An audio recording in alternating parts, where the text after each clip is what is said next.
Hiya, everybody.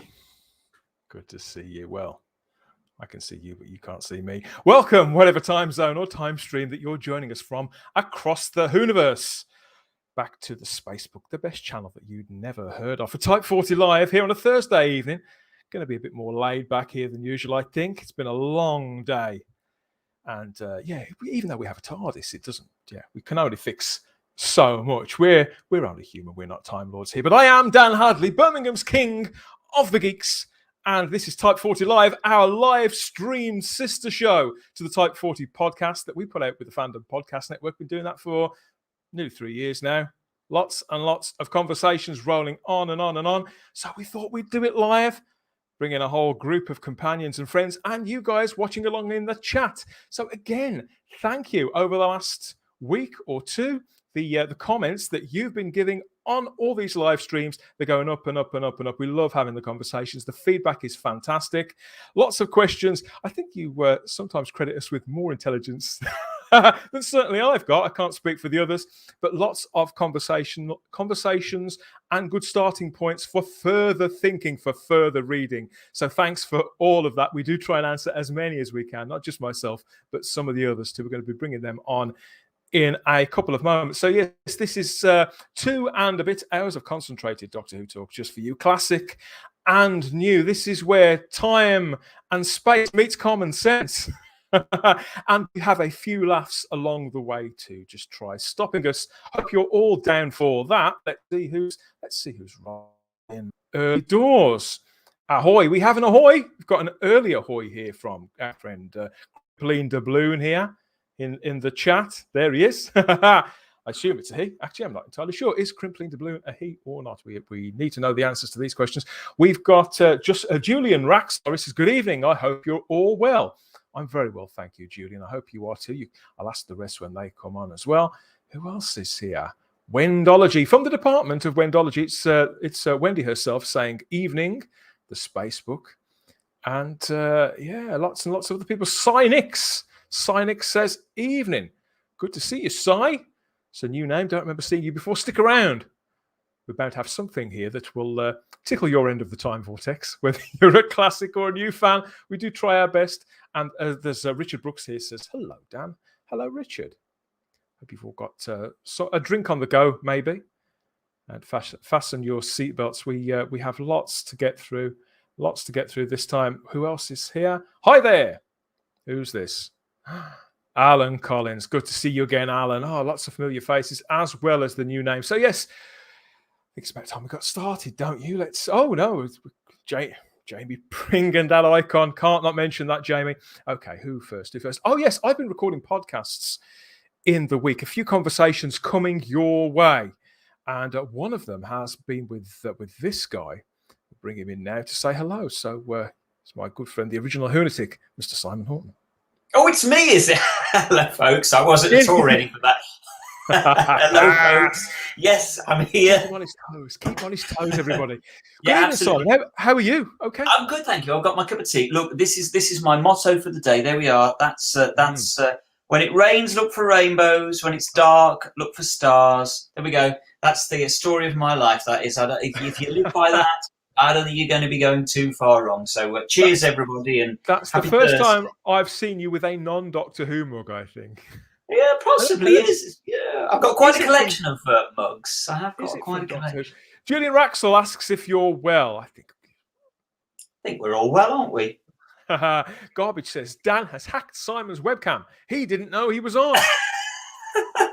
I was just about to just go off and watch some television, and suddenly here I am on Type 40 Live. I think we'd better bring in Ian David Diaz and Queen Charlotte right away too, hadn't we? Before they decide to put the telly on instead. Hello, good evening to both of you. How are we? You okay, Charlotte? Yeah, I'm gonna say mine's not Doctor Who. Mine's a pink mug, so I'm not representing either. It's just pink. It's as in you've got no motto on it. Get a marker, get a magic marker, and write something on it. It's from Star Wars.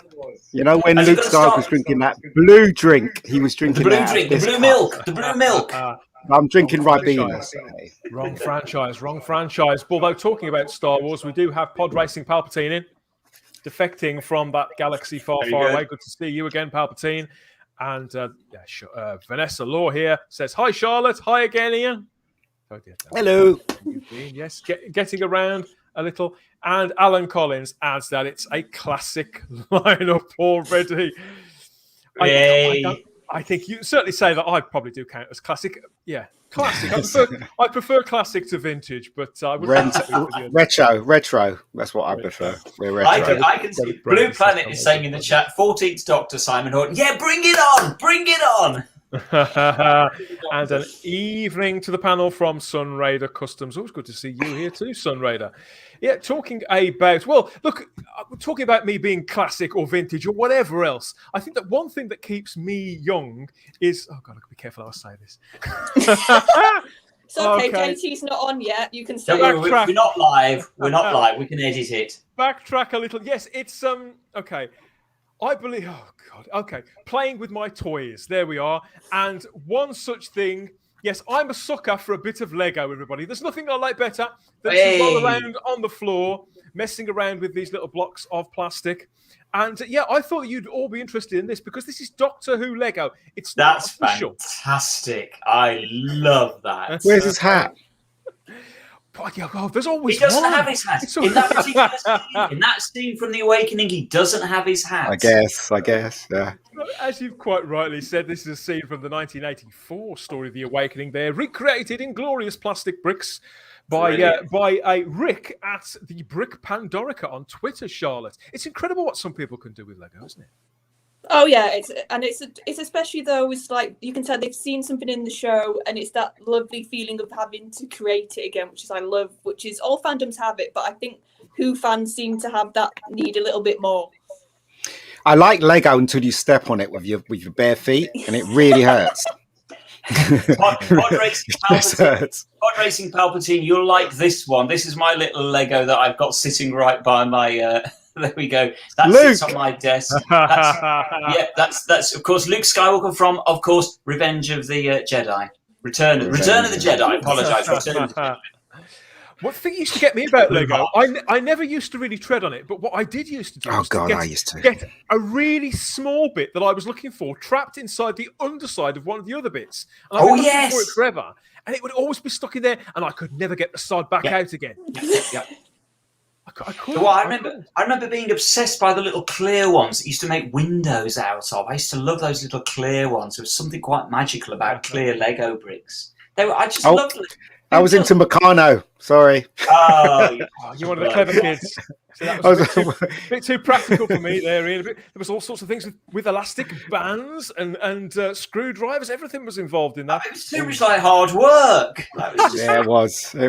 It definitely was. It really was. I mean, what I love about all this, if you go and look for Rick at the Brick Pandorica on Twitter, he's not just stuck to the classic. There's lots of stuff that Rick's been working on. Any flavour of Doctor Who that you're into, he's had a crack at it in Lego form. So I can recommend you go over there. We just need a Lego Polly James. As Jane to finish off that set. I couldn't agree more. Julian, well said. And Heidi Ho, says Derek Brady. I think that's a yes. I think he likes that. Yep.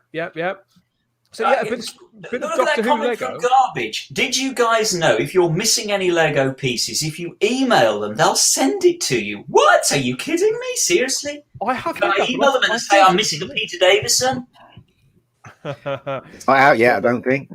The thing is, I mean, Doctor Who and Lego, it probably is a match made in heaven. I think somebody's just said this in the chat, and they did try it for a little while during the Matt Smith era, didn't they, Charlotte? I think there was a set that came out. Oh, there's always been Lego sets. No, Peter Capaldi, they did like a video game where it was like Lego come to life, and Capaldi actually voiced the Lego Doctor Dimensions. in it. Yeah. But never really stuck. Yeah, I think that they sort of pulled the license as soon as it happened, really, but it doesn't stop the creative and enterprising Doctor Who fandom. When does it ever? Yes, Wendology says, yes, Simon, I love the clear window pieces too. And people I want a little clear Lego brick. Yes, as always with the average Doctor Who week, they throw something our way that is official, though, for us to chew through and talk about. Hold on to your hats.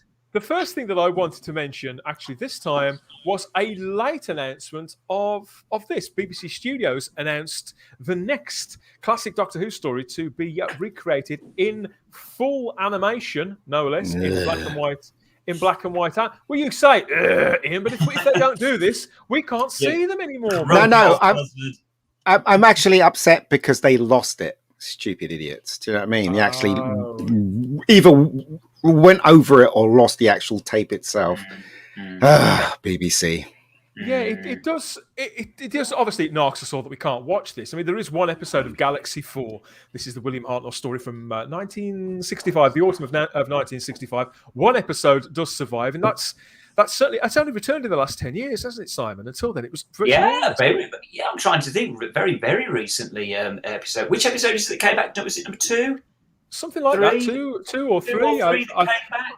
I think it's episode 3, and there's a couple of minutes from episode 1 that exists too, isn't it? You're right. It's got to be episode 3 because it ends with the Rills, doesn't it? We finally see the Rills, the infamous Rills. I have to be honest. I mean, I've seen the episode that's been returned. I have to be honest. It's never really set my world on fire. I don't think it's the greatest. The Chumbleys never did much for me. A bit indifferent to Galaxy 4, really. It's inoffensive. Mid-60s sci-fi, I suppose. It's people with big ray guns, cute little robot Charlotte. So done in animation form like this is going to make a few people's Christmases, isn't it? Oh yeah, but I think they knew though they had the big hitter, didn't they? With was it Power of the Daleks? That was the previous. I think they know that Evil's out in 2 weeks' time. They know. So Evil. I always get some of the Dalek stories. Do they sell well? Do they sell well, Dan? Always shot high.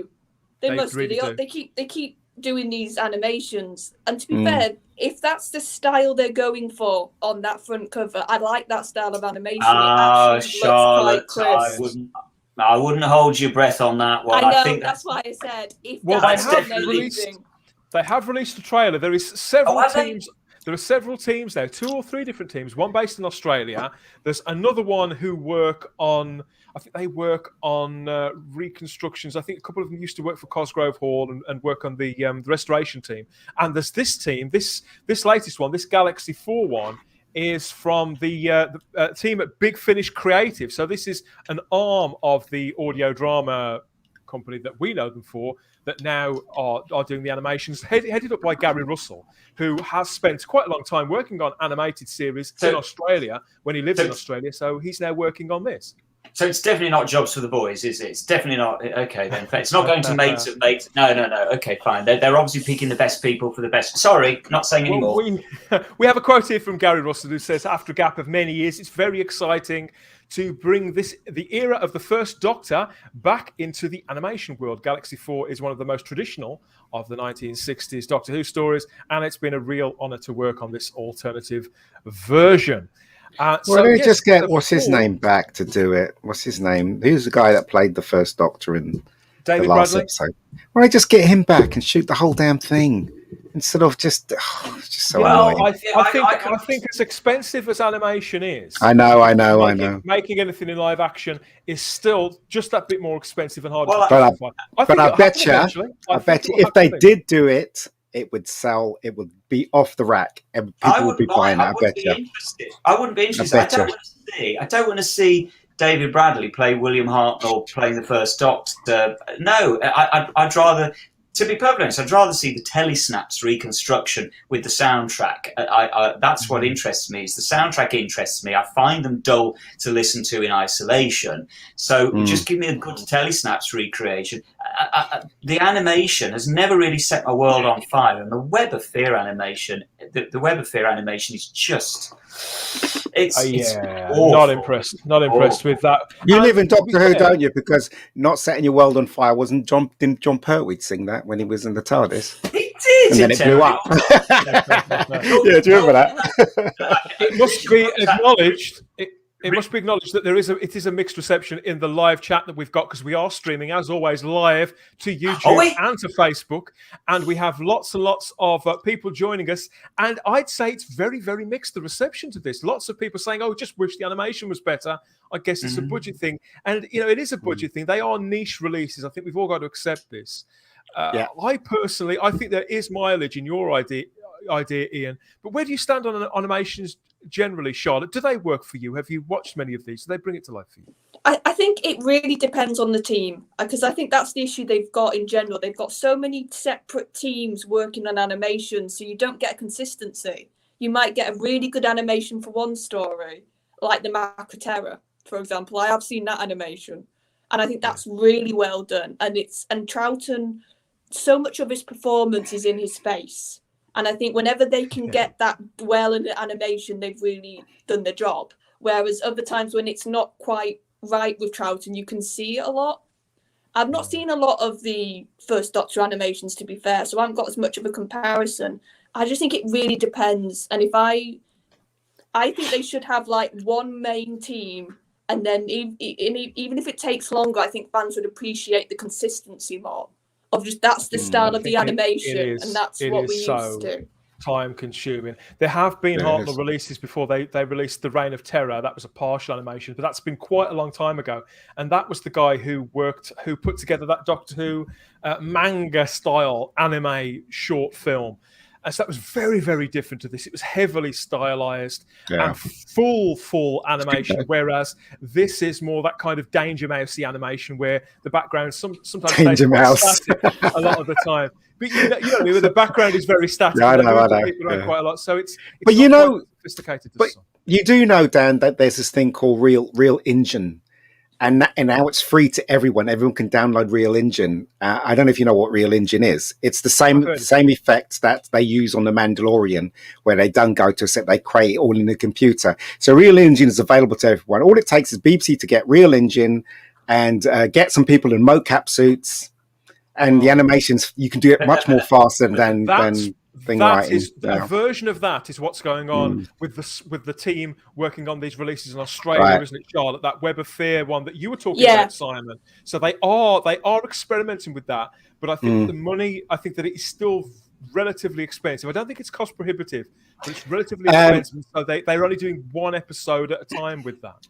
Now, what I'm saying is that it's expensive to hire. Yeah, you do pay to hire the actors and the mocap studio, whatever. But creating the environments in Real Engine doesn't cost you anything. It's mostly free, kind of. If you can use, there's lots of stuff to use there. But anyway, I don't know. It just sounded like a good idea while it came out of my mouth. Maybe it's not a good idea. No, here's the thing, Ian. It is a good idea. I don't know. Here's the thing: they could get that tech you're talking about, but the Web of Fear, you can see that they really don't understand how to use it yet. That's it. When you see Troughton, you can tell they've got somebody to do the motions, and it's like I was saying with his facial animations, and this is where I think they're gonna struggle to do it with mocap, because those doctors, you're never gonna recreate that performance again, because it's the actors in those roles. You're never going to get a Troughton. You're never going to get a Hartnell again. They do have working on the other team, the team that's worked on the Evil of the Daleks. They've got a guy called Nick Scoville. I'm sorry, Nick, if I'm pronouncing your name incorrectly. And he is able to mimic Patrick Troughton's body language really, really well. And they kind of rotoscope him quite a lot, Simon. Have you ever seen those? Yeah, it's Nick Scoville. Oh, is it Nick Scoville? Scoville. He's played Troughton in some stage plays, which I watched. Was it the Hyde Fundraisers? Was that who did it? That's right. They've done physically similar. Then they did Evil of the Daleks Master Plan. I think I saw Daleks Master Plan on stage. Very ambitious, really good. Nick Scoville, that's his name. That's his come back to me. That's how you pronounce it. But Charlotte's right. You can tell that it's just there's something not right about it. I mean, I remember that there's poor old Nick Courtney stands there and his arms are just shaking like this the whole time. It's really weird. Yeah. I think. My personal feeling is, if you're going to do animation, you've got to throw some serious money at it, make it look really good, or don't do it and stick with the telesnap reconstruction. But it's all about longer. They're thinking cha-ching. It's just selling. I love the telesnaps. I'm fine watching telesnaps, but since we've gone down this particular rabbit hole, I completely agree with you about this. I appreciate the science behind this, as you were explaining, Ian. It is really exciting. But the fact is, kind of like you said, Charlotte, it isn't there yet. These releases are being sold as prestige event titles that we should all Collector's own, items, I that are guess. filling a gap in our collection, and that gap in the narrative, in the entire narrative story of Doctor Who. And so I would rather to fill those gaps, they use technology that they know they can use completely, rather than something experimental. So I would rather have Real animation. something. I would rather have this than the kind of than the halfway house, than animation and the mocap thing, as Charlotte, was you were explaining, that they don't really know how to use yet. I think this was a much more formidable way of telling the story.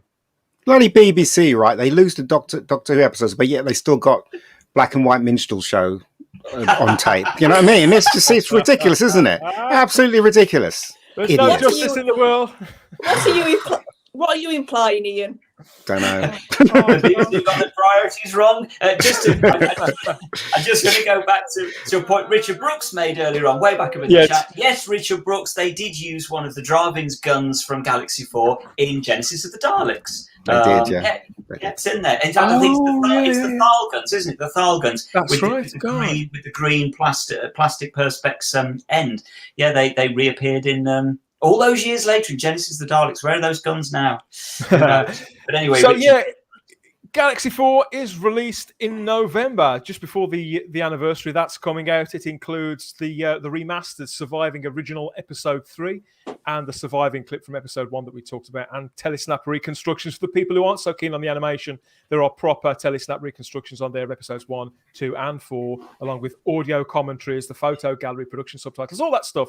But most exciting of all, there's a brand new making of documentary by Chris Chapman, hosted by Toby Haydock, I think. So that's going to be good. That's going to be thorough. That's going to be absorbent.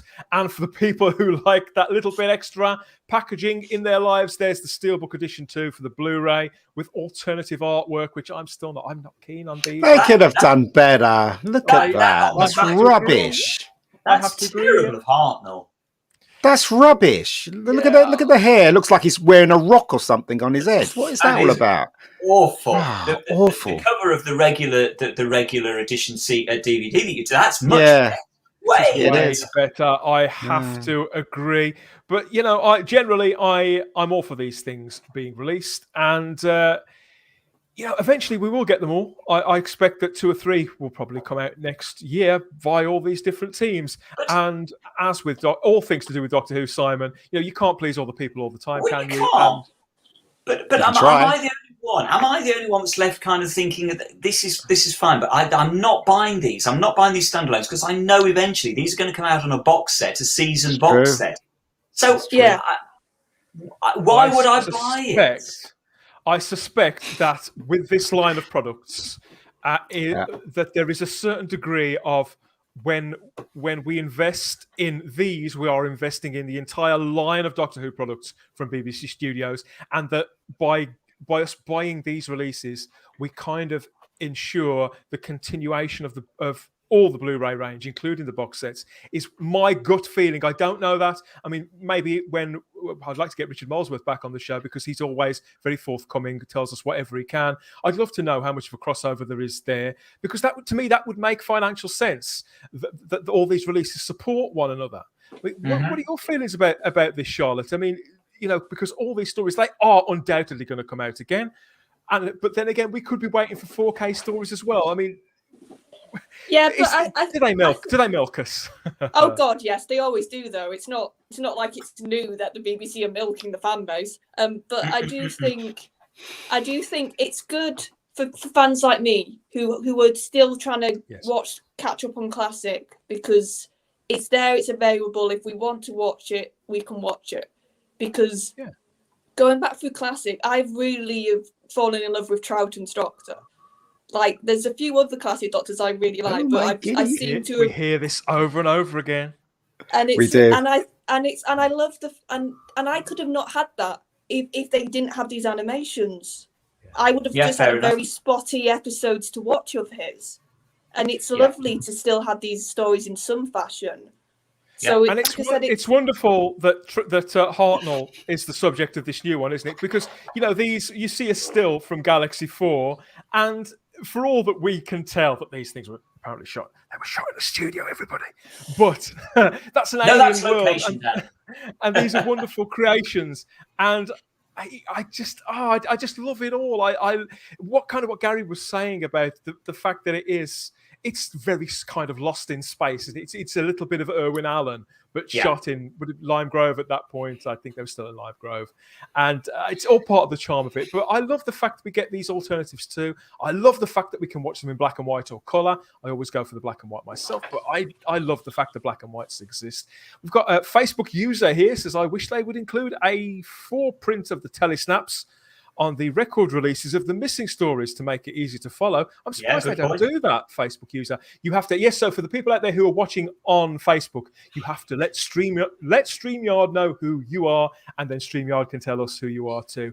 But while I remember, if you are watching, because there's quite a lot of people watching all over the platforms this evening, so please like the video in advance. You're clearly enjoying it. So like the video, subscribe to the channel if you'd like some more. And share us along to the other Whovians in your life, or people you like, people you don't, whatever. I'm sure to get something out of a couple of hours with us here on Type 40 Live.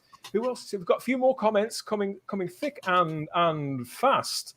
There's one here I wanted to read out. We've got my good friend. Where is he? It's jumped again. Adam O'Brien.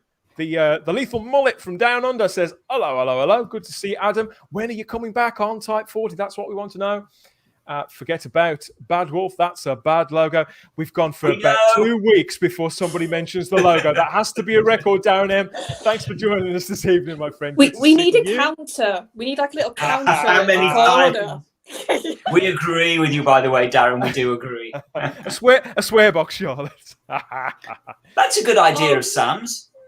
I get that. Says, I always buy the DVDs of the animations and will wait for the box sets for the Blu-rays. That makes sense. I can see that. Economical sense. Hold something back for the future there, Simon, I suppose. Daniel Edwards says, Tomb and the Invasion will do me. I think they do for anybody. Wonderful stories, both of them. I think that was the first one they animated, wasn't it? The Invasion? I think that was the very first. I think it's still the best one. I hate to say this, but they had a little bit more money to play with. But I'll be there. That's going to get pre-ordered here. Have a look at that, and I'll probably watch it over the Christmas period because in lieu of they don't make Wallace and Gromit animations anymore, do they? And Julia Donaldson, has she got? They used to. Out? So it's almost like having a new Raymond Briggs every year if they're going to keep. Yeah, it was something I looked forward to every Christmas. Now they don't do it, so maybe it's too problematic. Who knows? Garbage says, watching in the chat, I think every time someone mentions the logo, Ian should have a big gulp of alcohol. We want if I can get some. Well, the problem is I don't drink alcohol, so I'll drink. I've just finished my Robina, so finished it. So. And Alan Collins reminds us that the writer of Galaxy 4, William Ems, also wrote for Crossroads, Emergency War 10, Redcap, Callan, and Ace of Wands. That's quite a variety of shows. I'm really surprised people remember Ace of Wands, because Ace of Wands is a very old show. I've never seen it. Have you never seen it? You probably weren't born. It was on, No. Somebody else mentioned in the chat earlier on as well that when William Ems wrote it, it was written for Ian and Barbara and Vicky, and that's why Stephen gets such a raw deal in Galaxy 4, because he gets dished out a few of Barbara's lines, I think. Wow. We have a question here from Blue Planet who asks, does anyone know what the very first Doctor Who DVD ever released was? I think that you could make an educated guess on that, even if you didn't know. I know this. Simon clearly knows this. Yeah. Do you know this, Charlotte? Ian, do you know what release it might have been? There's kind of two answers to it. I think you probably do. I think you could probably work it out. There's sort of two probably answers. a Tom Baker one, isn't it? No, it wasn't. No. There's 5 Doctors. 5 Doctors. Yeah.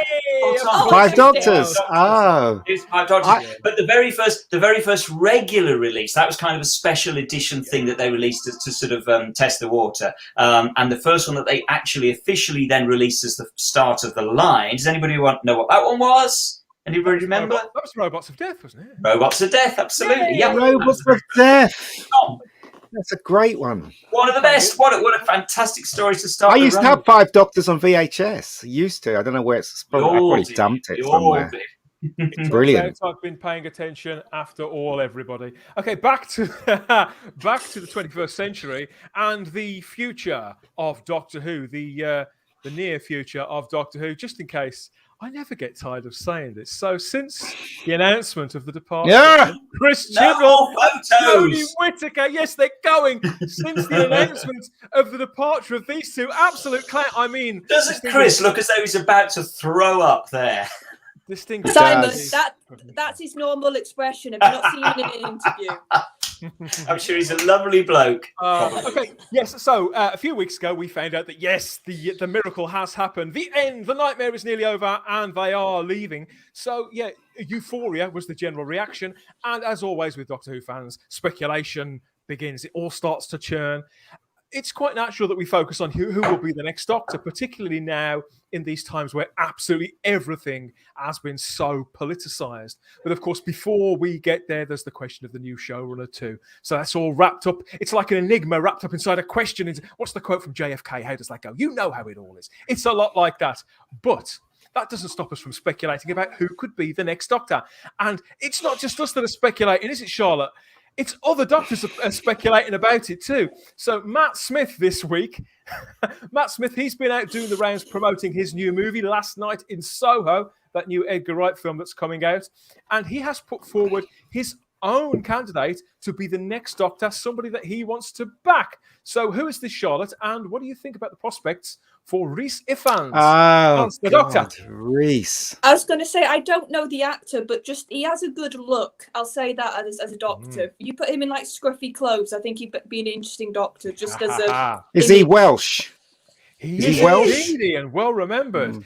I've got a quote here from Matt Smith, who, as you can see there, gives him the thumbs up. It says, you know who I think would be a brilliant Doctor Who? Rhys Ifans, he said. Rhys would be so sort of cool. But he says, I don't know if we've had a Welshman yet, but I'm back. Yeah, but he stars in a lot of American stuff. Last thing I saw him in was Elementary. He played Sherlock Holmes's brother. So he does a lot of American stuff, and I think he's sold there. You know what I mean? He's got an agent, and the agent always gets him work, whether it be TV shows or films. So it'd be really hard to get him. He's known as a movie actor, if you know what I mean. He's done some TV, but yeah. He's 54 years old now, Ian. So this is a man. Wow, I'm older than him. Bloody hell. He's well into middle age. Come to fame first time in a film. Well, yeah, one of his earliest roles, I think, was Twin Town, which was that kind of Welsh train spotting movie. And very quickly, he was in Notting Hill. Yes, he was. Mm-hmm. Was he in Four Weddings as well? Was he the one in, or was it Notting Hill I'm thinking of? Notting Hill. The best thing that I've ever seen him in was a film with Daniel Craig from 2004 called Enduring Love, where he played a man who was a kind of stalker. He was stalking Daniel Craig. Oh yeah, I think I've seen that. Mm-hmm. Wonderful thriller. He's brilliant in it. I think he'd be a fantastic Doctor. I've not seen him in Elementary, but I've seen him play really eccentric parts and really grounded parts. I think the only thing I've actually seen him in is Notting Hill, and that's when he spends 5 minutes running around in his underpants.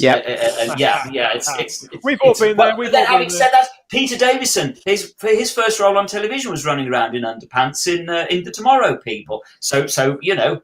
Maybe it's interesting as well. Blue Planet says he's ginger.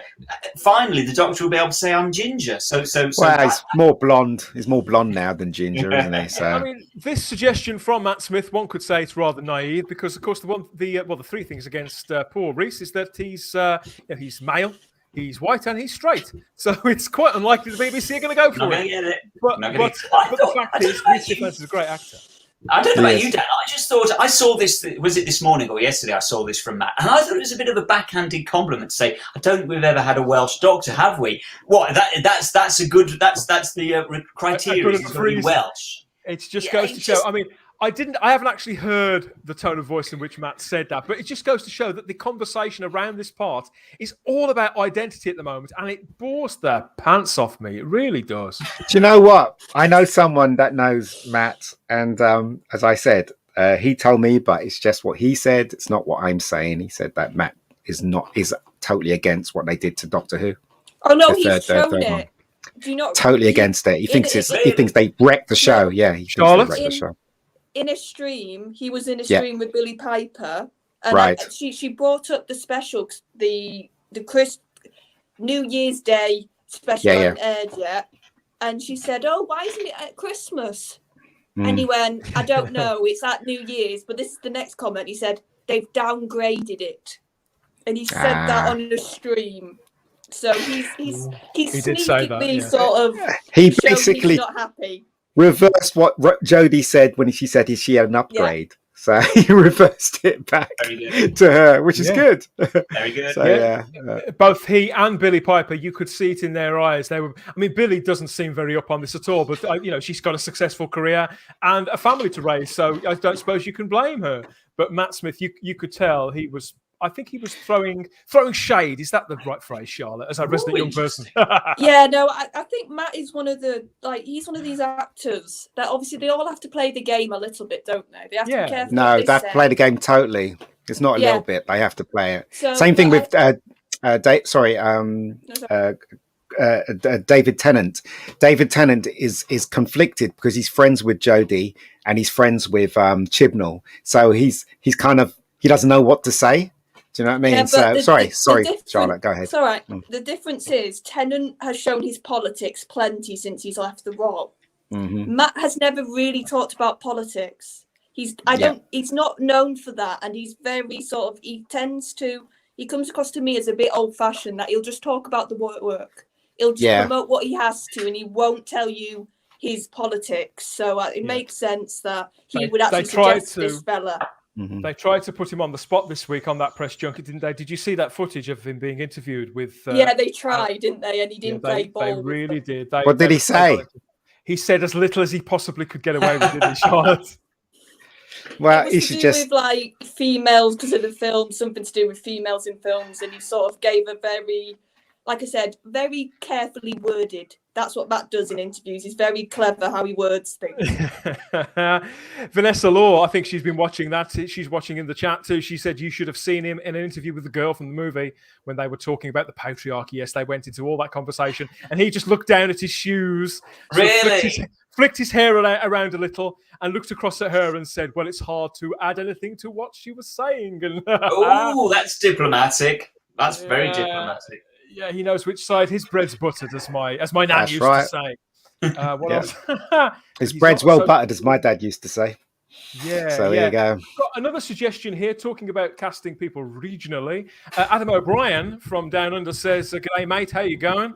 The mullet says hello. Eric Bana for Doctor Who. I'd watch that. I think Eric Bana's a fantastic actor. He is a good actor, but he's really kind of beefy, isn't he? He's kind of.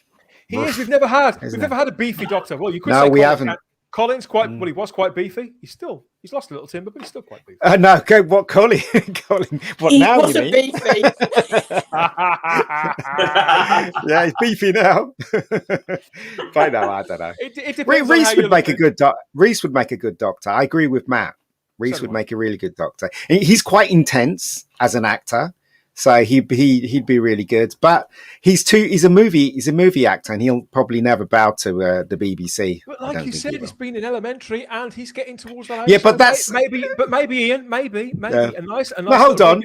Let's have a look. A nice little regular job back filming in Wales potentially. That's true, but let's look at the wage. Let's look at the wage. Let's look at the wage section here. Hollywood, BBC, BBC, Hollywood. So that's probably the I mean, make his decision, other actors were spoken about the salary on Doctor Who before, and they often said the same thing. I don't know. I mean, I think he's a wonderful actor. He's very eccentric. He's capable of doing the action stuff too. He's aging very, very well.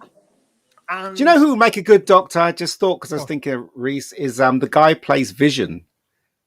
He's British, isn't he? Yeah. Paul Bettany. He'd be really good. He's got that English thing about him, isn't he? He's very similar. He's very similar. He's got similar energy to Reese, hasn't he, Charlotte? Yes. Yeah, no, and I've I think I said this on the Facebook page. I think for contrast, I want to see almost like not a dark Doctor next, because the Doctor should never be completely dark, but somebody who's got a bit of edge, somebody who can intense. Sort of get a bit of intense and maybe scare you a little bit. And that's a bit racist of you, saying he shouldn't be dark. What's going on? Oh, you know what I think would make a good Doctor? I think Paddington Bear. because he's got the hat. He's got That's a bit racist. A bear. I'm going for Paddington Bear for the Doctor. Paddington Bear. Nice. Brilliant. You have to smarten himself up, have a fucking shave. If you, oh god, let's see what people are saying in the chat because I think this is a good suggestion. Certainly better than a lot that we've had. He is filming the Game of Thrones prequel with Matt Smith at the moment. That's kind of how they've bonded, I think, which is lovely. Adam O'Brien agrees with you. Adam O'Brien agrees with you. Paul Bettany would be great. Yeah, he's a good actor as well. Paul there, wonderful actor. Again, he's just done a bit of telly on One Division, hasn't he? Sunraider Custom says The Rock for Doctor Who. Everything else. Can you imagine? That'd be hilarious. Wouldn't it? Absolutely hilarious. Yes. Can you smell what the Doctor's got cooking? You've probably heard that Simon Horton is a big fan of this candidate for the Doctor, aren't you, Simon? Ben Whishaw. Ben Whishaw. Well done, Blue Planet. Seriously, I'd love to see Paddington Bear as the Doctor, but Ben Whishaw, absolutely, that's who I would give my ITs to see Ben Whishaw as the Doctor. Who cares? As long as Jodie's not there, I'm all for it. Retro would give you a very hard stare, you're quite right.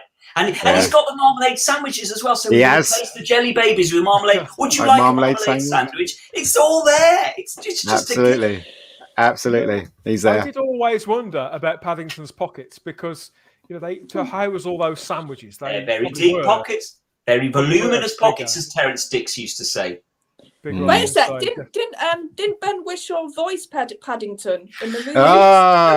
I knew she'd get there in the end. I knew it. It's all tied together, isn't it? He's in Paddington Bear. Ben's in Paddington Bear. Ben's dad, doesn't he? Dad. You're all way ahead of me. Julian Raxel says, if we could resurrect Sir Michael Hordern, then yes, I would sign Paddington. Michael Horn. He was a wonderful actor, wasn't he? He'd have been a delightful Doctor when you look back at those wonderful old character actors from the past, people who never got their shot. Yeah, I think he's definitely one of them. I mean, I think a lot about that homely voice, didn't he, Dan? Yeah. Really homely voice. Yeah, I think he did, and it was a very. I think that everything that you saw him in, even though he was quite a posh man, wasn't he? He was. I think he never had the kind of part that he would always play. He would play against types sometimes, and I think that I don't think they do that often enough with. He used to do all the voices, right, in Paddington. He used to do all the voices, didn't he? Yeah. He did. Yeah, all the voices in Paddington. Voluminous pockets. And we mustn't forget that Peter, the 12th Doctor, played Mr. Brown in the movie. So there you go. There you go. See, it's all time together. And it's all coming together. I had forgot about that, but it would appear that the Paddington situation it's too closely knit together to be a coincidence. It's only a matter of time before these universes really do collide. Remember, folks, you saw it here first. Paddington Bear for the Doctor. Crippling Doubloon reminds us or speculates, I don't think I've ever heard this before, wasn't Michael Hordern offered the part of the Doctor in 66? Was this signed? I don't know, maybe. I don't know. I tell you what I'm going to do, Crimpling. I'm going to look into that for next week. I'm going to report back next week on that because I've not heard that before. So I'm going to do a little bit of research onto that. I want to see if I can find the answer for that next week. Tune in. Another Aussie suggestion here from Adam O'Brien. Can you see the pattern here? We've got Guy Pearce. I love Guy Pearce. He's all right. He's a good actor. Guy Pearce, really good actor. Fine actor. I mean, I've never particularly liked him, but I think it's probably because he stole away Jane when he was on Neighbours. I don't think I've ever forgiven him. Some of us have got long memories, Charlotte, you see. It was 1989, but I'll not forget that anytime soon. At least I get the reference for once. Yeah. You've got to, look at this one, Dan. You've got to bring this up. The classic 80s fanboy says, Rupert would give Paddington a run for his money. Rupert the Bear! Now, come on. Rupert the Bear for the Time Lord. I think if you took Rupert's trousers and Paddington's hat and coat, you have got a Doctor there. You have. I mean, I have to. For anybody that has very, very, very long Sylvester memory, McCoy, ain't you? Many years ago, Dan, you might even remember this. Back in 1989, 1990, I actually made a video called Rupert the Time Lord, and it was a version of Kinder with Rupert the Bear as playing the Doctor, and it's still out there. I don't know. I don't think it's on YouTube. It's not quite made it to YouTube yet. So yeah, we actually did it, and I'm not kidding. This is not silly. We actually made a 20-minute video. This is completely sad man. It's news to me. I remember that there was a comic strip that used to run in your fanzine, Yeah, illustrated, Rupert the Time Lord. written by, was it Anna Higgins? who Anna used to write and Higgins, if you're illustrate that? watching, Anna. Yeah. I know that she does watch sometimes. So hello, Anna. I remember your Rupert strips very well. So you turned that into a film. We turned it into a movie. A 20-minute version of Kinder with Rupert, and Bill Badger was one of the companions. And we made. I'm not kidding you with any of this. This is what we believe me. This is what we did in the 80s. We had no lives. We got a sock. We got a sock that turned it into a Mara snake for the. It's all out there. Maybe if you're very good, maybe I'll get a bit of a sneak peek. I'm going to be very bad then.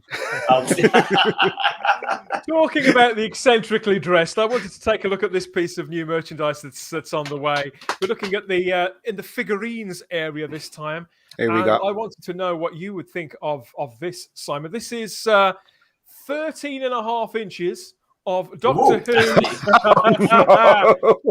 Stand by your beds, What did he say? 13 and a half inches of pure Doctor Who joy to stick on your half. This is the Tom Baker. This is the new Tom Baker model, full-length model. Excellent. There, I mean, that is The Doctor Who pose. Yeah, fantastic. So this is taken from the City of Death publicity pictures. I think we've probably all seen over and over again. This is brand new. The fourth Doctor figure, 13 and a half inches, a limited edition, handcrafted from metallic resin. On the way, it comes with a 16-page magazine and full details of all the fourth Doctor's adventures and all those kind of things that you get in these things. So, yeah, I mean, we've had this before issued as a bust. I was on the Rabbi from Another Planet show earlier on, and he's got the 3/4 length version of this. But no, this is full-length Rabbi. If you are watching, it does exist. It is on the way. So, yeah, I was wondering, these rock in at about 200 quid, but it's the kind of thing. See, if I was to buy something like this, I would only ever buy one of them, Simon. Which Doctor would you choose? It probably would be Tom Baker. Of course it would be Tom.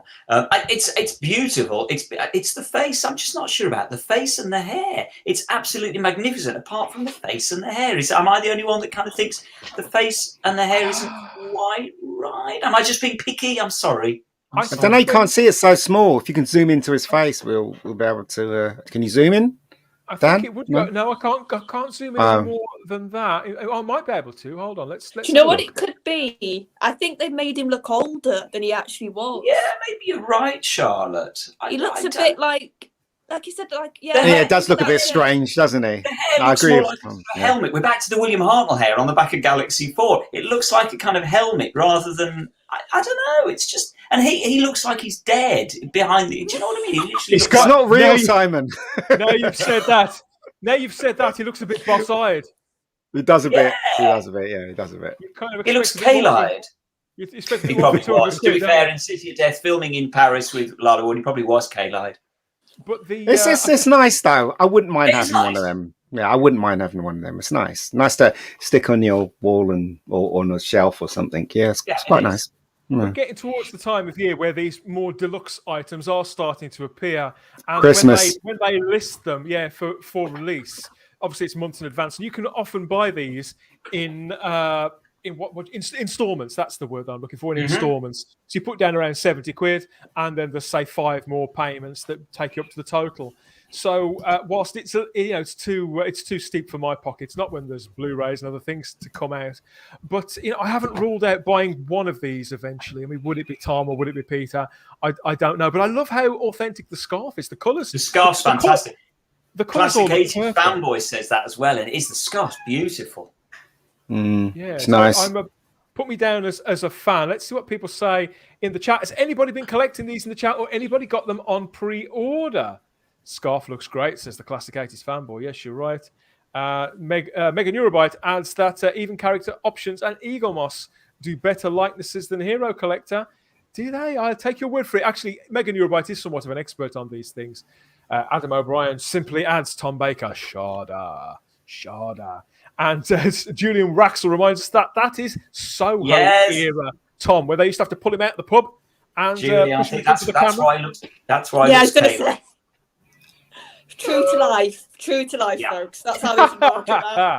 Yes, maybe that's the one thing that's missing from this is he should have a pointer in the one hand, maybe a fag on the go. Well, also, Chris, I can see Chris Persia says he's got hat hair, and you're right, actually. He Chris, has. He has got hat hair. Yes. David Mullins joining us, also watching along on YouTube, and says Eagle Moss are usually poor on human likenesses.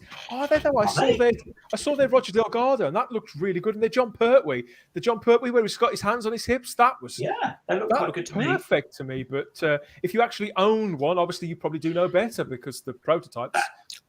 On Comics says it that perfectly there. I like the scarf and the pose. Yeah, the scarf and the pose are it's a Doctor Who pose, isn't it? Beautiful. Doctor Who pose. It's the head. ultimate. It's everything above the neck. Doesn't work. It's the ultimate Tom Baker pose, and that's one of the pictures that we see more often than not. So yeah, we've got this much better Tom than Baker that. Brilliant. So they are expanding it to Hero Collector, also offering a box set of the Doctor's most. Oh wow! I like the Matt Smith one. Oh no, that looks horrible as Matt Smith. I like it. That's good. That's also on the way. He's got a massive forehead. His forehead wasn't that big. It was. The Chris Eccleston one is knockout. I love the Chris Eccleston. Charlotte gets so protective of Matt, don't you? Well, he had a big chin. I won't deny that. He had a big chin. For me, he didn't have a big forehead. I think that all of those poses, well, with the exception of the one on the far right, the other four, I think, are. Oh no, actually, I see what you mean about Matt. But the body language is so perfect. The body language of Chris Eccleston, David Tennant, in particular, those are poses that they struck all the time on screen. Peter. The Capaldi one was taken from a publicity photo, but it's still very, very nice. So those are all coming from the same range. And who's the one at the end then? No idea, but it says they're all hand painted with incredible detail and a great gift for Doctor Who fans. So yeah, all the gifts. Nice. I like them. I like them. Yeah, it's just a nice thing to have. I mean, maybe there are people out there who do buy them all, and I can see why if there's a range to commit to, that would probably be a nice one. Apart from the last one at the end. I've no idea who that was. No idea at all. Says, the Jodie figure has more articulation than the real thing. You said that, not us. Has the same facial expression though. Yeah. You could be right. People are bowled away. Yes, Jonathan Cox says the Doctor. And other people also have no idea who the other figure was. Right, and ask Eagle Moss, see if they know. Vanessa says it's not that bad, Charlotte. She's a fellow Matt Smith. I know you're my fellow Matt girl, but I agree. It's all right. Doesn't work for me either. It looks silly. I think it works. It works. Megan Eurobite says that Eccleston, the Ninth Doctor, is the only one that looks bang on, looks completely right. Yeah. And Alan Collins asks a question here. It's probably quite a big question. He asks, I wonder what the very first piece of Doctor Who merchandise was. I did know this. Like, was it the original paperback on the green door label of the Doctor Who? This is another poser for me for next week, isn't it? I think it might have been the Doctor Who in an exciting adventure with the Daleks, the Frederick Muller hardback. That might have been the very. Whoa! Can I come back to you on that one next week? Looks like you'll have to.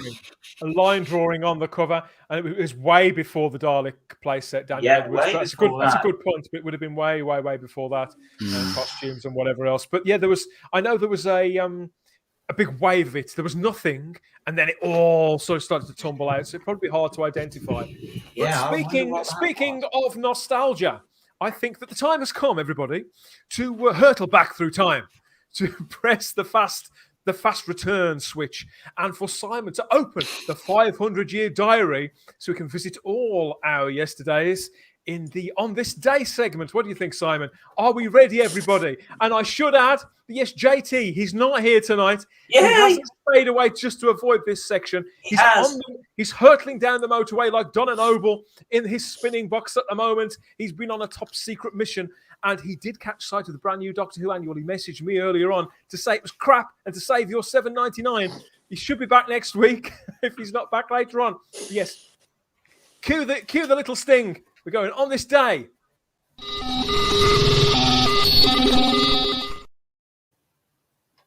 Here we are. Right. Okay. And we're off and running. Right.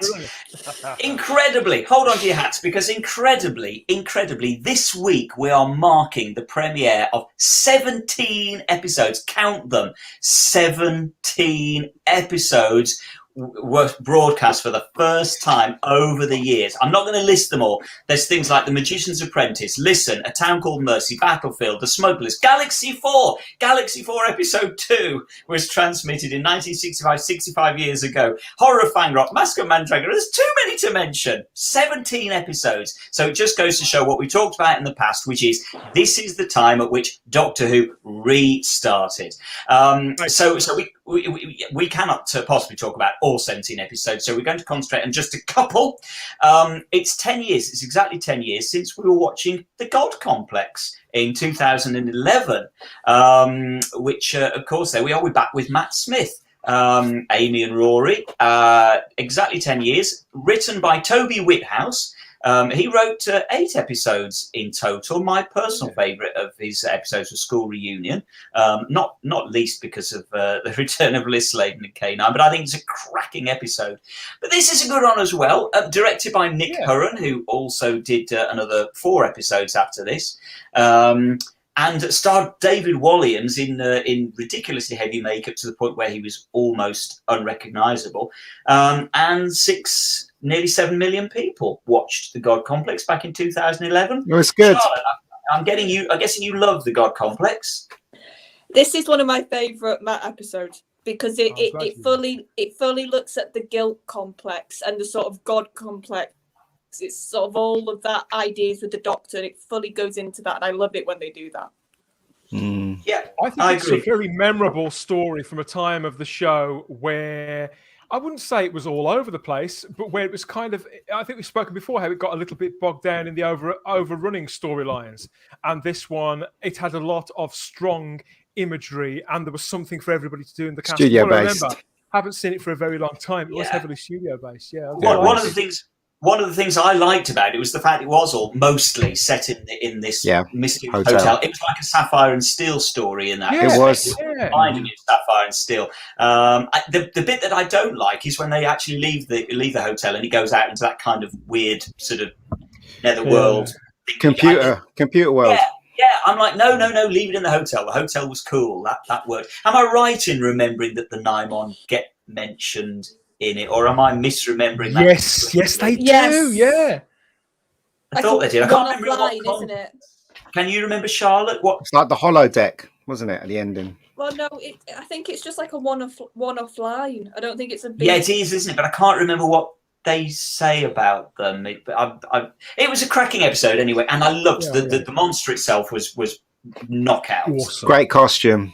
Great costume. Yeah, well, the guy who was inside that suit, he is now, or most recently, he's the one who's inherited the long black gown and chest plate and helmet of Dave Prowse. He now plays Darth Vader in Star Wars movies. Oh, is that the guy? Yeah, I can't remember his name. He's got a quite strange name as well. I can't quite remember it, but yeah, that's the same fella basically. He's a big bugger. I do like the idea that the Doctor wanted to save it at the ending and stuff. You know, Doctor cares about everything, no matter what it is. You know, and you get that lovely speech when he thinks the creature's talking about it, and he talks about how death would be a mercy and the blood in your hands, and it's a brilliant little speech that he does. Well, the monster does to the Doctor. And thank you to all the people in the chat who are now saying, apparently the Minotaur is mentioned as a distant relative, a similar species, which makes sense. That sort of ties up. So it's nice. I like it when they do those little throwaway things that the general public aren't going to get. The fans are going to get, but it doesn't bog the story down. It doesn't lose it. It doesn't. You don't get lost in impenetrable continuity or anything. It's just a little gift to the fans. Matt was really good in it as well.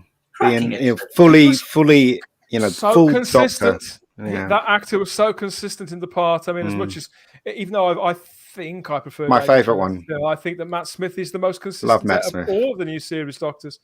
But Matthew Pounder says that he thinks Complex was too complex.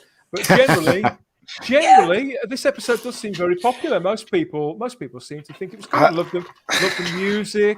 A few people talking about the music. And it seems to be a story that people are generally quite fond of.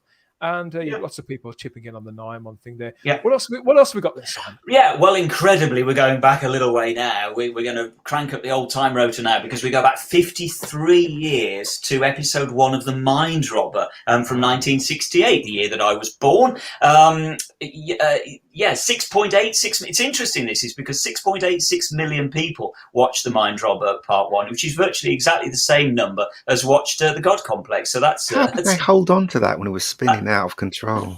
There's nothing to hold on to.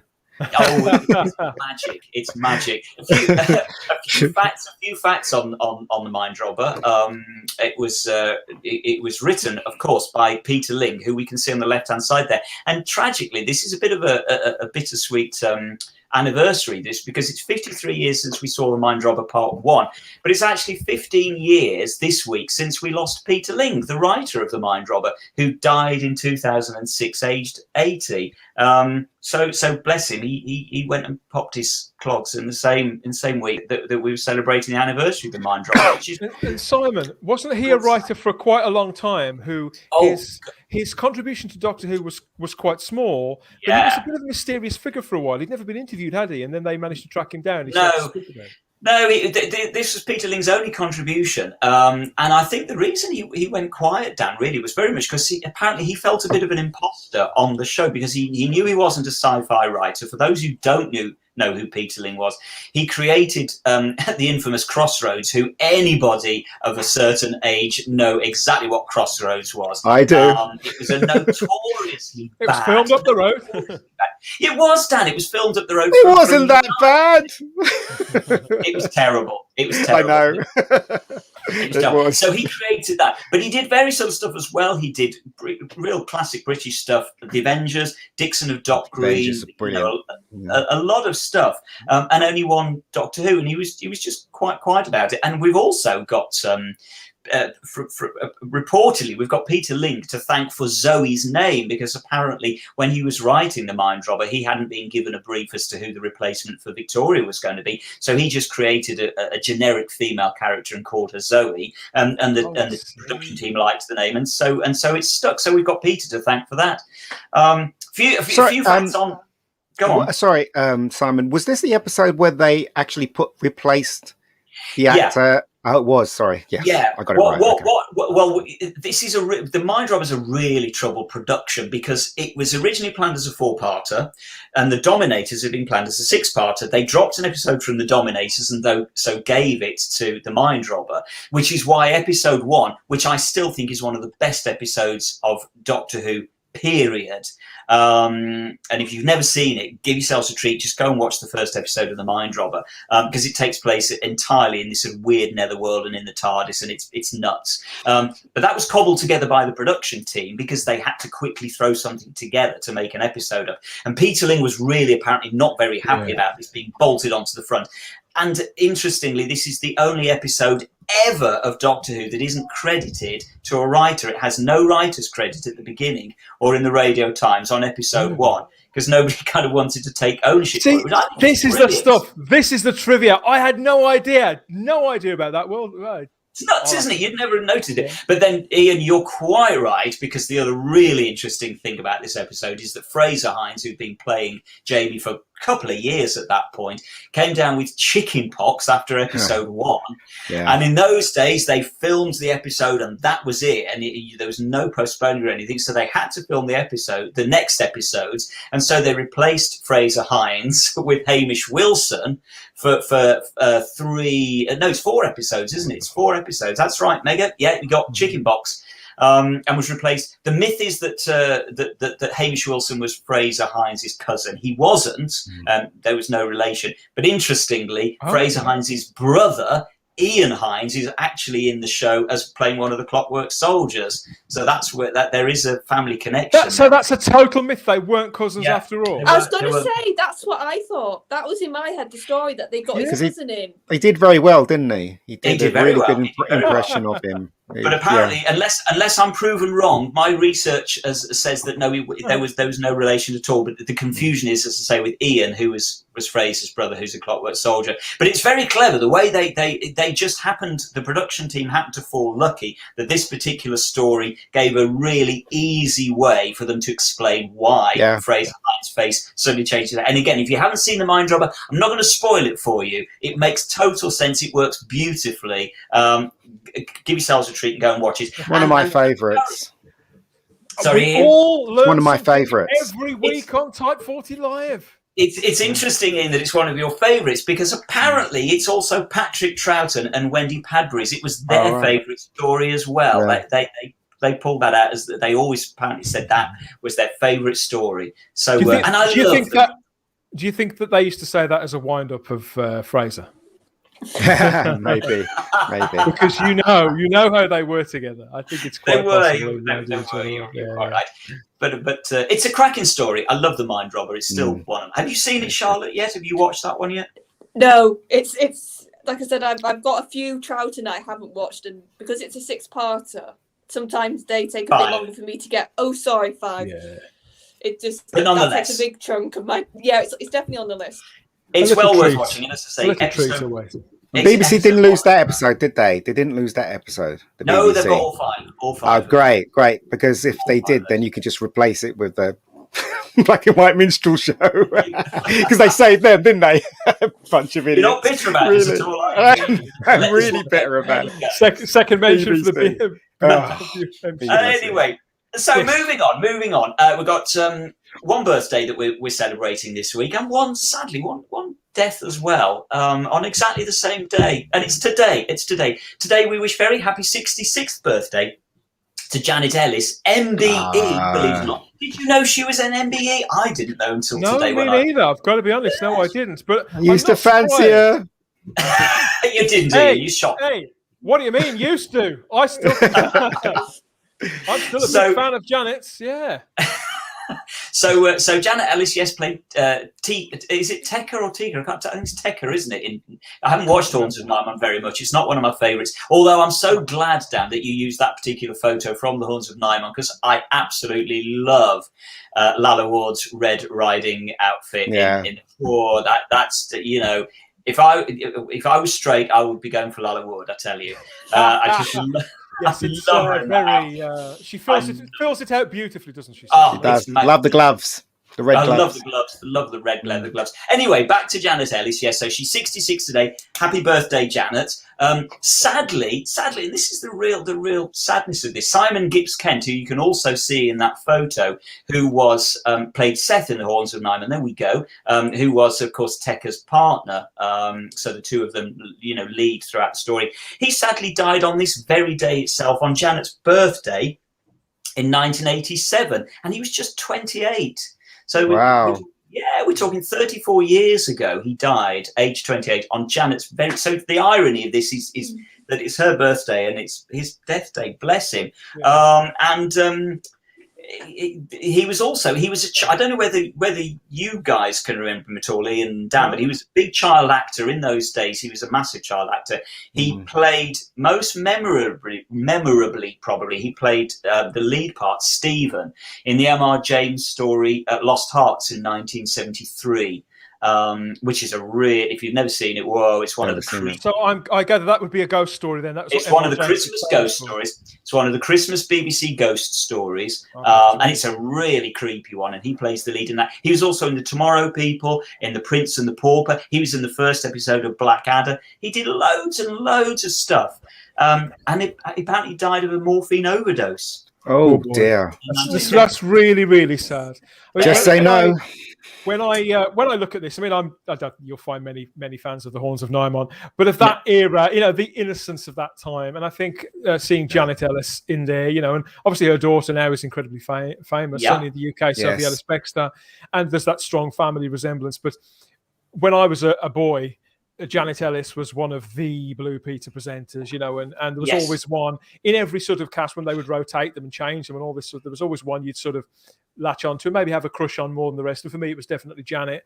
But I also really associate her with key Doctor Who moments that were covered on Blue Peter, like she interviewed Sylvester McCoy within a few hours of him actually being announced to and revealed to the press, little things like that. And she always just seemed really game for everything. And when you see her on television now, she's a really warm presence. She's still on TV? She appears on things like, I don't think he's on it, The Right Stuff. Shows really? like that, discussion show, she turns up on now and again. Ah. And she often provides she speaks her mind, don't get me wrong, but she often provides a very rounded view of things, very, very anchoring. And I understand she lost her husband last year, so I know that she's away from the media a little at the moment, which is obviously awful, awful for the family. And my condolences to her and the rest of her family. But yeah, she is somebody who has maintained this media profile, and she writes to, I think she's got a column in some magazine or newspaper or whatever, and she's also a patron of several charities. So she's somebody who is still out there, still expresses her opinion, and still seems to be having fun. Whenever you see her, she's always smiling. Always. She looks good though. Still looks good.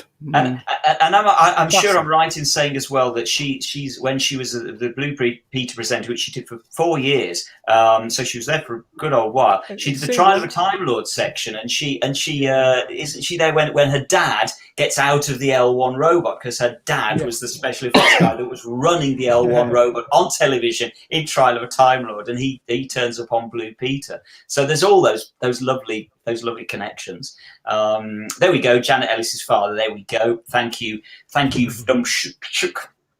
Somebody a very distinctive voice as well, didn't she? Yeah, I just want to point out that this person who's watching in the chat, who's clarified your information there, Simon. For Tumsk must be a fan of the young ones. Am I right? For Tumsk. Oh, okay. Young ones. Never into young ones, so that's why I missed it. Jigsaw. Oh my God. Looking back and remember. Fancied her on Jigsaw, my lord. Yeah. Yeah. Thank you for reminding us that, Daniel. Yeah, I've forgotten she was in Jigsaw. Yeah. So so I think we wish. It was a weird show. Happy birthday to. Happy birthday, Janet. Yeah, You're and part of me growing up. And to say sad about Simon Gibbs Kent. Yeah, somebody was asking in the chat that how he died. Just to reiterate, yeah, apparently he died of a morphine overdose. I honestly don't know. I'm assuming this was self-inflicted as opposed to any medical. I don't know. Like it, yeah.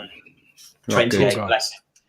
One other death, sadly, that we're sort of marking this week. Tomorrow, it will be 2 years since we lost Graham Curry, the writer of The Happiness Patrol. He died in 2019, aged 61. Again, he was the only Doctor Who story that he wrote was this one, The Happiness Patrol. Very, very divisive story for anybody that hasn't watched it.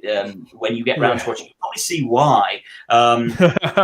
Weird. It is weird. The for anybody that hasn't seen it, a quick rundown. The TARDIS gets painted pink for no apparently good reason, and we get the monster is the Candyman, better known as Bertie Bassett, from the except incredibly they had this enormous lawsuit between Bassett's the sweet manufacturer and the BBC, and somehow the BBC won. That apparently the Candyman didn't look like Bertie Bassett, incredibly. Anyway, as I say, Graham Curry, bless him, died a couple of years ago tomorrow. He, believe it or not, I didn't know this.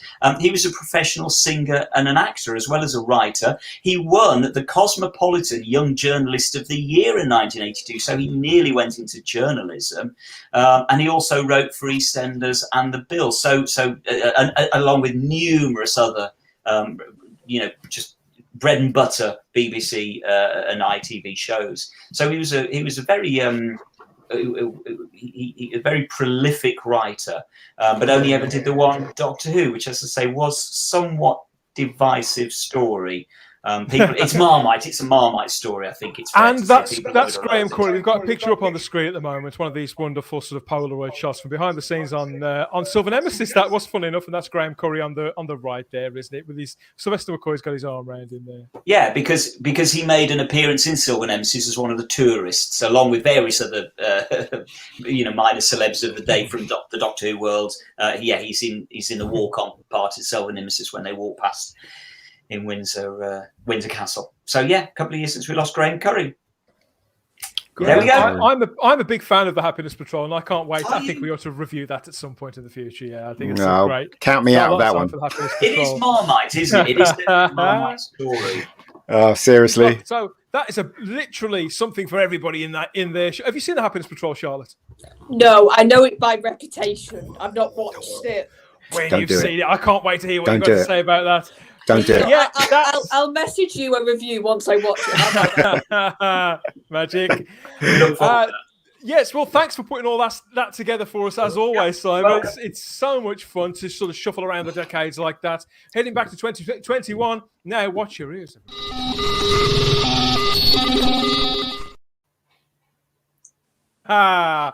And back in the room. Seriously. It wouldn't be Type 40 Live without that, would it?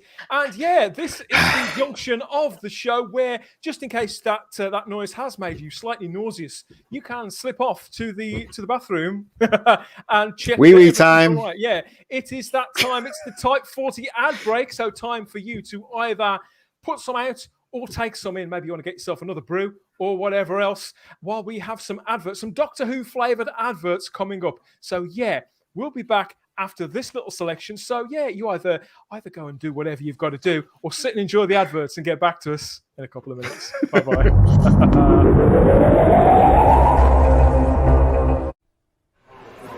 Hello? It's me. What? Is it time? Don't panic. I'm just testing. How do you feel? I think I'm developing a blowhole. You look wonderful. Womanly. I can't tell what colour my pants are without taking them off. Sensual. Curvaceous. My bra was designed for Russian shot putters.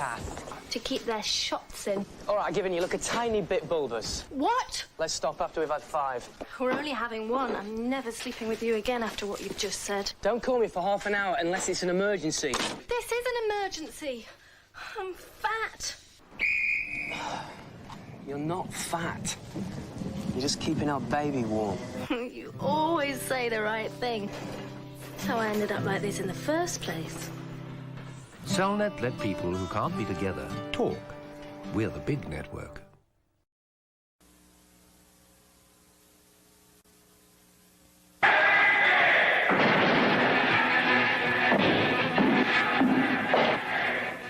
I wonder what can be keeping him.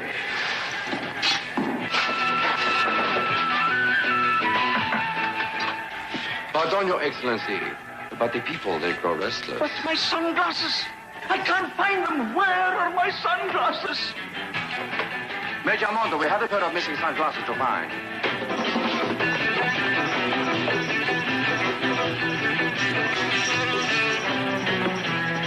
Perhaps I should inform the people that His Excellency is unavoidably detained. Foster Grant sunglasses seem to do strange things for some people. Put on a pair and they seem to have just a little more self-confidence, a little more power.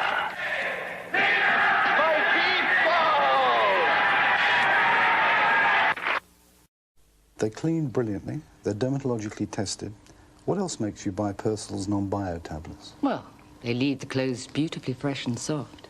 And you like this, do you? I like my men rough and ready, and my clothes just the opposite. Persil non-bio tablets, brilliantly clean, beautifully soft.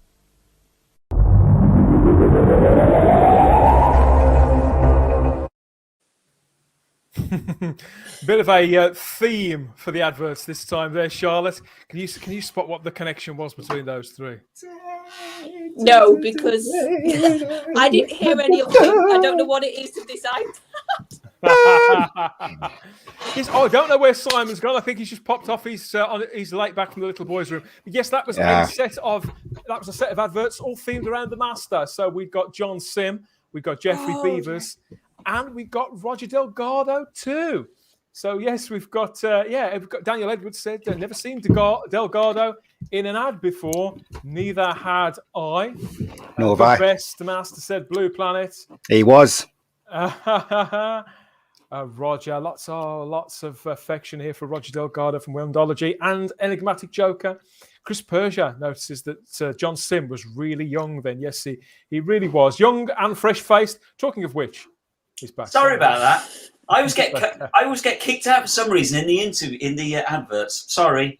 I'm back. Damn, it didn't work. Damn it. Did you catch the any of the adverts there? We've got a lovely Roger Delgado advert there. I'll have to show it to you later on. But yeah, it was all themed around the Master, and particularly the last one, because we did get to see Caroline John as Megan Neurobyte. Chimes in there. We saw Caroline John with her husband, Jeffrey Beavers, in an advert for Purcell there, which I thought was lovely and timely too, because there is one other birthday this week, isn't there, Simon? Albeit somebody who is no longer with us. Yeah, sadly, Caroline John died in 2012, 9 years ago. It would have been her birthday on Sunday. Wow. And we lost her, as I say, 9 years ago, 2012, age 71. And I love Caroline John. I love the character of Liz Shaw. It's interesting. She was a character that I never actually bonded with very well. I never got to the character of Liz Shaw when I used to watch Doctor Who as a kid. And I said to you, Dan, earlier on in the week, didn't I? I said I think that Liz Shaw as a character and also Caroline John as an actress, you kind of get as an adult. I don't think she works as a kid, as a character in a kid's show. I think you only get the character when you are an adult.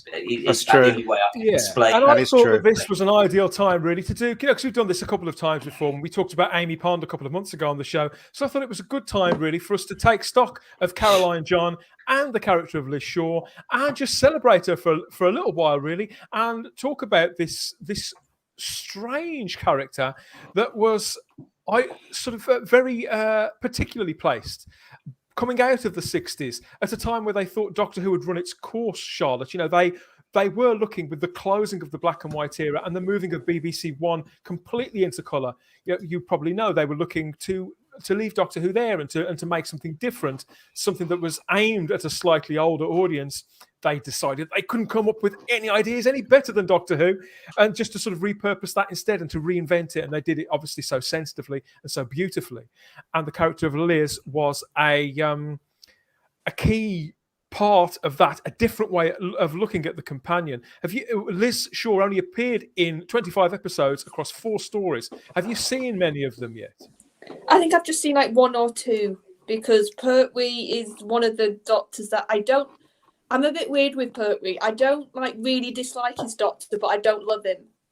I'm sort of very much in the middle ground with Pertwee, so he's not one that I would naturally go back to watch compared to others. So that's probably why I don't know so much about Liz.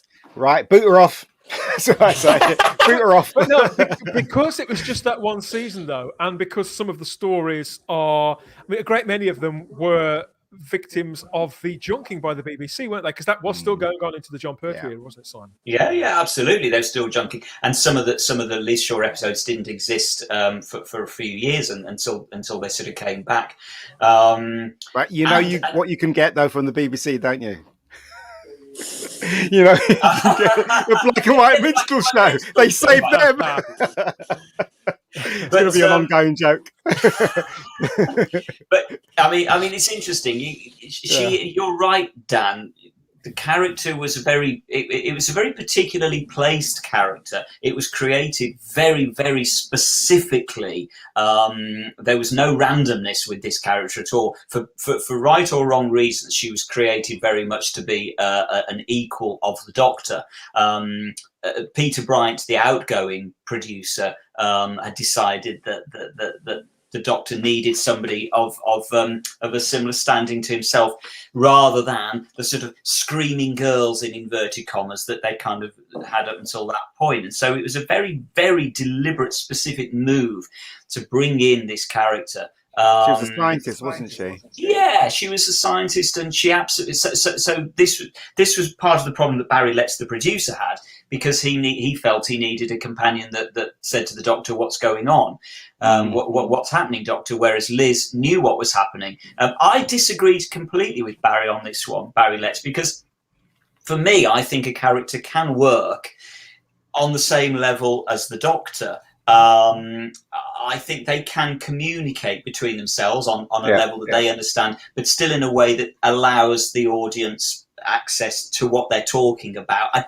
What I'm trying to say is I don't actually agree that you have to have the companion as this kind of audience identification figure who is not as clever as the Doctor. I think it can work with clever writing. Maybe it's harder to get right. I don't know. She looked great there, though, doesn't she? Brilliant. In Caroline John, they cast an actress who was a lot older than Wendy Padbury and they used to dress her really badly in the show, as I recall. Yeah, they did. Well, I think that there was, again, we're looking at a time where she was a professional, and they were looking to strike that balance and strike a dynamic that was somewhere between the relationship that the Doctor had with Zoe and closer to the Avengers girl. So somewhere in the middle. Yeah. And so we get her in very stylized looks, certainly when she was introduced to the press. We're looking at some publicity pictures at the moment here from the filming of Spearhead from Space.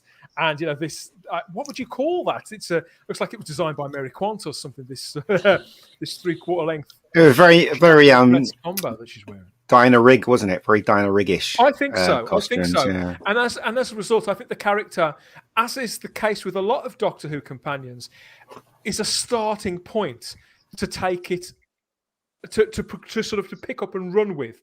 And whereas Elizabeth Sladen had the extended time to pick up the character off on the page and to run with that and to add lots to it and to cut away what she couldn't work with, I think that Caroline John obviously was only in the part for one season and didn't really get a chance to do that.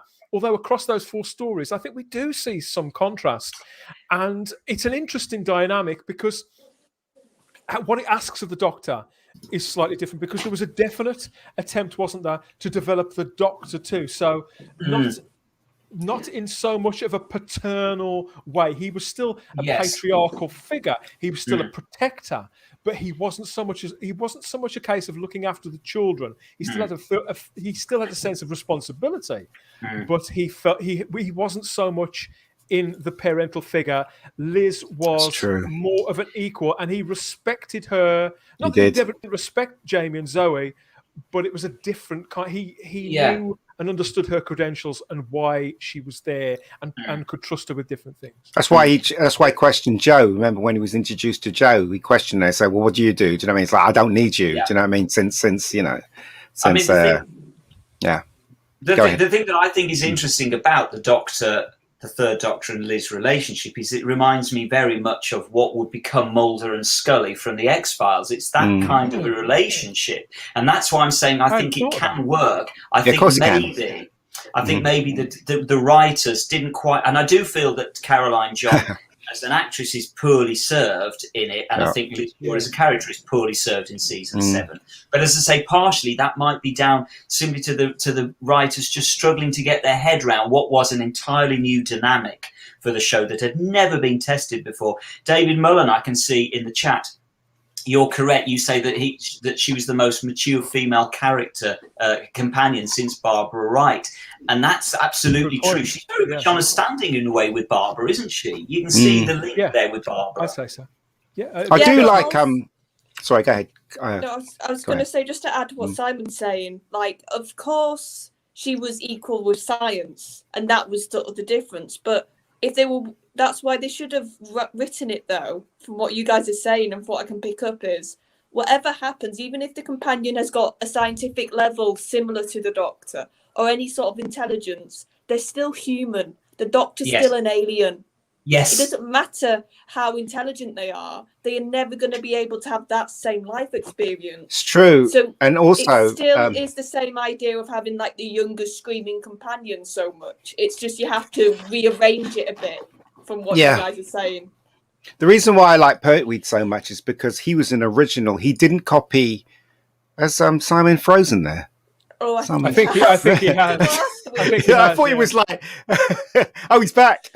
I'm back. And it's important as well to realise that it wasn't just the Doctor.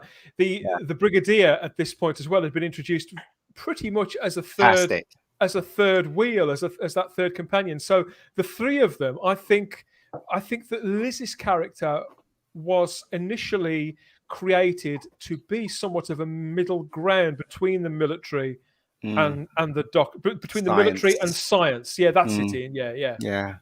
Well, also, sorry, I was about to say the reason why I like John Pertwee so much is because he wasn't copying the second Doctor, the first Doctor. He was something else. It seemed like he didn't care about anybody. He only cared about building the TARDIS and getting out of there. But at the end of the day, you can see he did care about Earthlings, as they would put it in those days, and that's what I loved about him personally.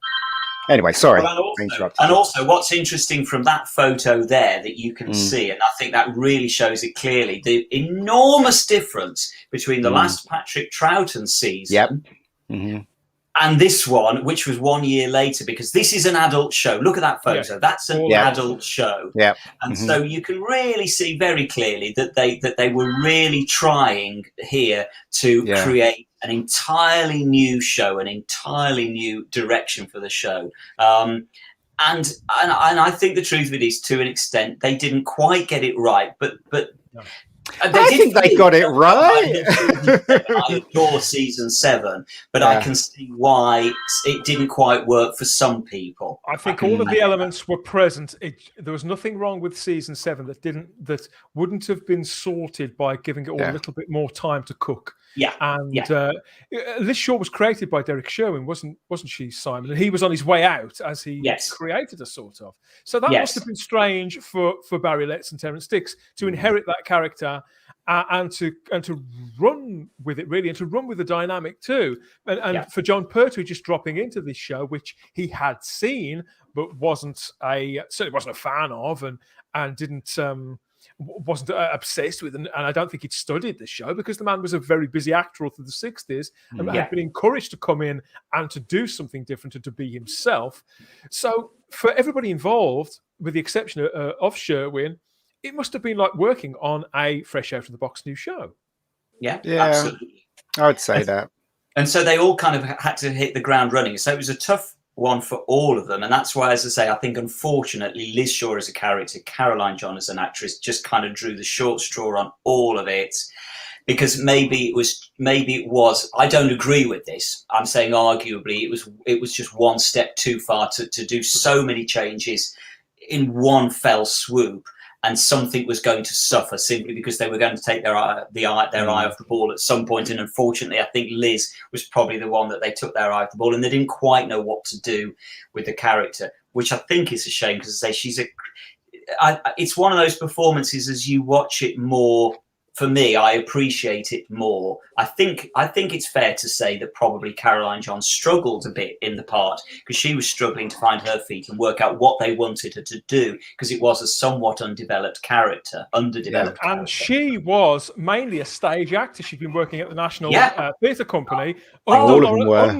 directly under Laurence Olivier at the time that she was cast. Yeah, she'd been touring with the Royal Shakespeare Company in the National Theatre. She was huge as a stage actress. And so it was a complete diversion for her as well. So she must have been terrified going into it, because she was a really renowned stage actress under Olivier. I found it hard to connect with her, though. I got to admit. Well, let's just backtrack for the people out there. Some of the maybe new series fans who aren't so familiar with the classic run. Liz was the Doctor's replacement after the whole situation with the Yeti in the underground, and then the Cybermen in the sewers, in the web of fear, and then the invasion. Liz Shaw was kind of the Doctor's replacement at UNIT as the scientific advisor, but when the Doctor returns to Earth in Spearhead from Space to begin his time in exile by the Time Lords, she gets reassigned and sort of has to serve as his second, really, as his assistant. And so she helps repel that Nestine invasion there, and then goes on to several adventures. There's the reawakening of the Silurians, of course, and from the Earth's crust, and then there's the whole business of those returning astronauts that turn out to be ambassadors of death itself, and then the Inferno story, the classic story Inferno, where we meet two Liz Shaws. There's our Liz Shaw, and there's the totalitarian Liz Shaw from a parallel dimension. Fantastic. an insane parallel dimension where they're actually cracking open the Earth's crust, and the Doctor sort of gets caught between the two worlds. Yeah. And I mean, you can imagine Caroline John had a blast playing that version of the character, as well as the established version of Liz Shaw. But across those 4 stories, and let's say just those 25 episodes in the one season, it's a really sort of full experience that she gets on the show. She does. And whilst I know that she left because she fell pregnant and she couldn't continue on the show. Yeah. But I get the impression it was very much a mutual thing, that they were aware the character wasn't quite working in the way they wanted it to. But Barry Letts and Terence Dicks kind of wanted to go another direction.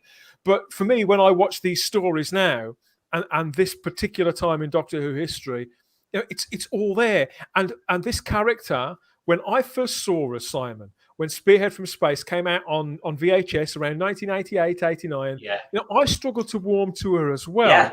Yeah. She seemed like a character who didn't seem to fit in the Doctor Who universe that I knew. But over the decades, same for me with the entire John Pertwee era, I've warmed to it and warmed to Liz and been able to appreciate this slightly. God, this is no slight on anything that Katie or Wendy or Liz did with their parts, but I think that Caroline brought a sense of there was something internal with this character that she was gradually bringing out, and because of the nature of the stories and the fact that Liz was only a component part of them, it probably would have taken at least one of the season before we would have seen everything. Well, I think also you see an enormous change. You're right, Dan.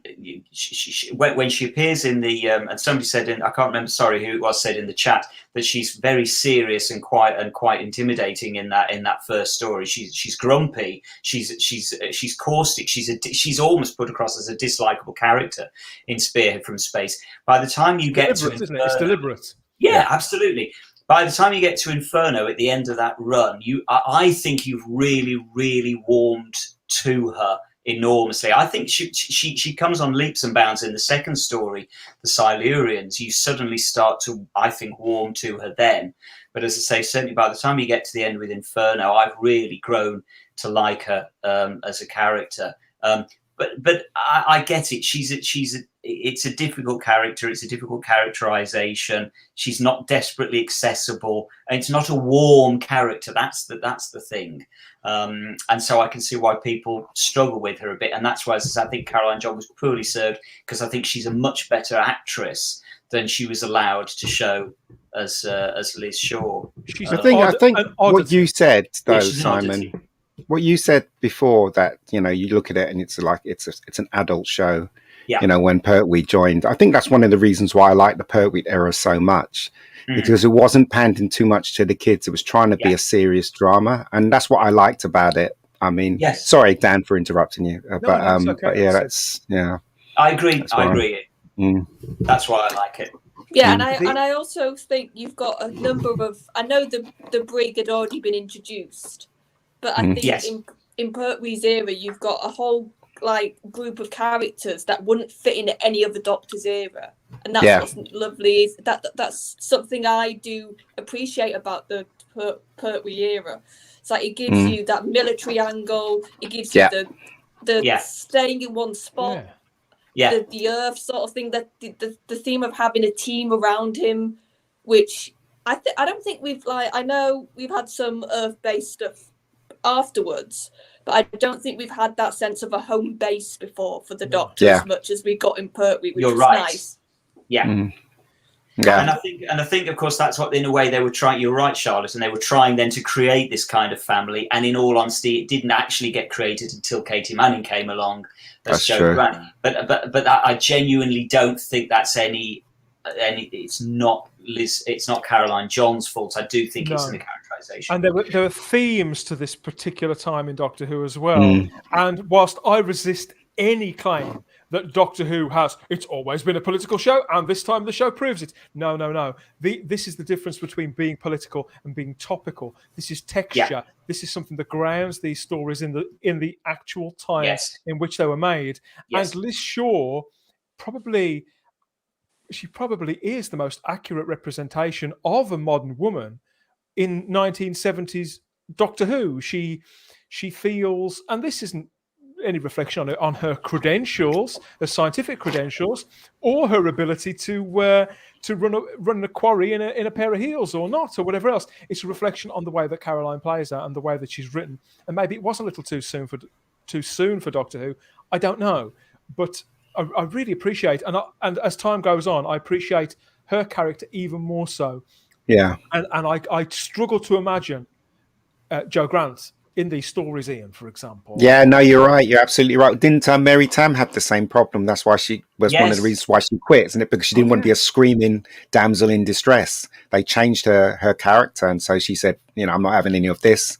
This is what I read. I don't know if it's true. You guys know more than me, I guess. But in many ways, Ian, you're right in that you can see the similarities between Liz and Romana, the first Romana, played by Mary Tam. There is.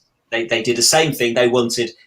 Graham Williams wanted a character in Romana that was the Doctor's equal again, and in a way they then said, "Oh, well, we made a bit of a mistake here. It doesn't work." And I suppose there is an argument for the fact that the dynamic as it exists in Doctor Who is kind of sacrosanct, and we've talked in the past about keeping the integrity of that initial idea where the Doctor is up here and the companion is down here, not because they're less or anything, but just because they're simply not as intelligent as an alien. And so there is some merit in saying, well, no, the integrity of the show that's what it is. And you mess with it at its peril. And so maybe Liz Shaw and maybe the first Romana are the proof that, you do mess with it at its peril. Or is it just that they didn't quite think it through clearly enough and make sure that the writing was strong enough to get it right? I don't know. Yeah, they can do it. I agree. They can do it. They can have a strong female. But I always go to Leela for obvious reasons. But Leela wasn't the Doctor's equal, but she was strong in her own respect, if you know what I mean. So she wasn't one of the. Well, not Jo. Jo was basically definitely picked on, wasn't she? Let's face it. The first time she turns up to John Pertwee, he has a go at her, doesn't he? It's like, "What are you doing here? We're going to make me a cup of tea and all that rubbish." Do you remember? So he treated her really badly. But as I said, I think the writers realised that you can't do that. You got to respect them. They respect the companion. So anyway, one of the things I like about this, I really like the third Doctor with Liz Shaw. Liz.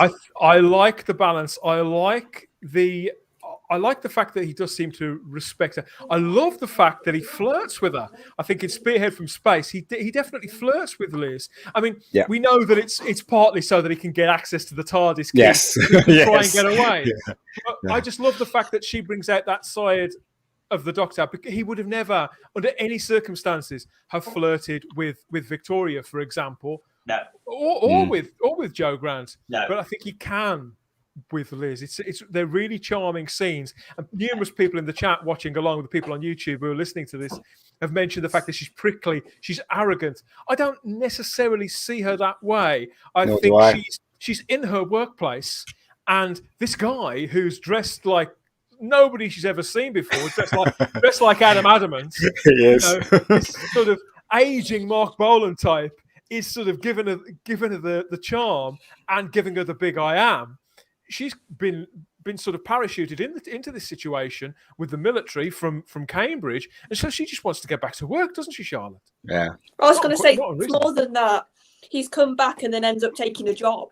So yes, it's like, that's it. Yeah. So she's not happy. There's your politics for you.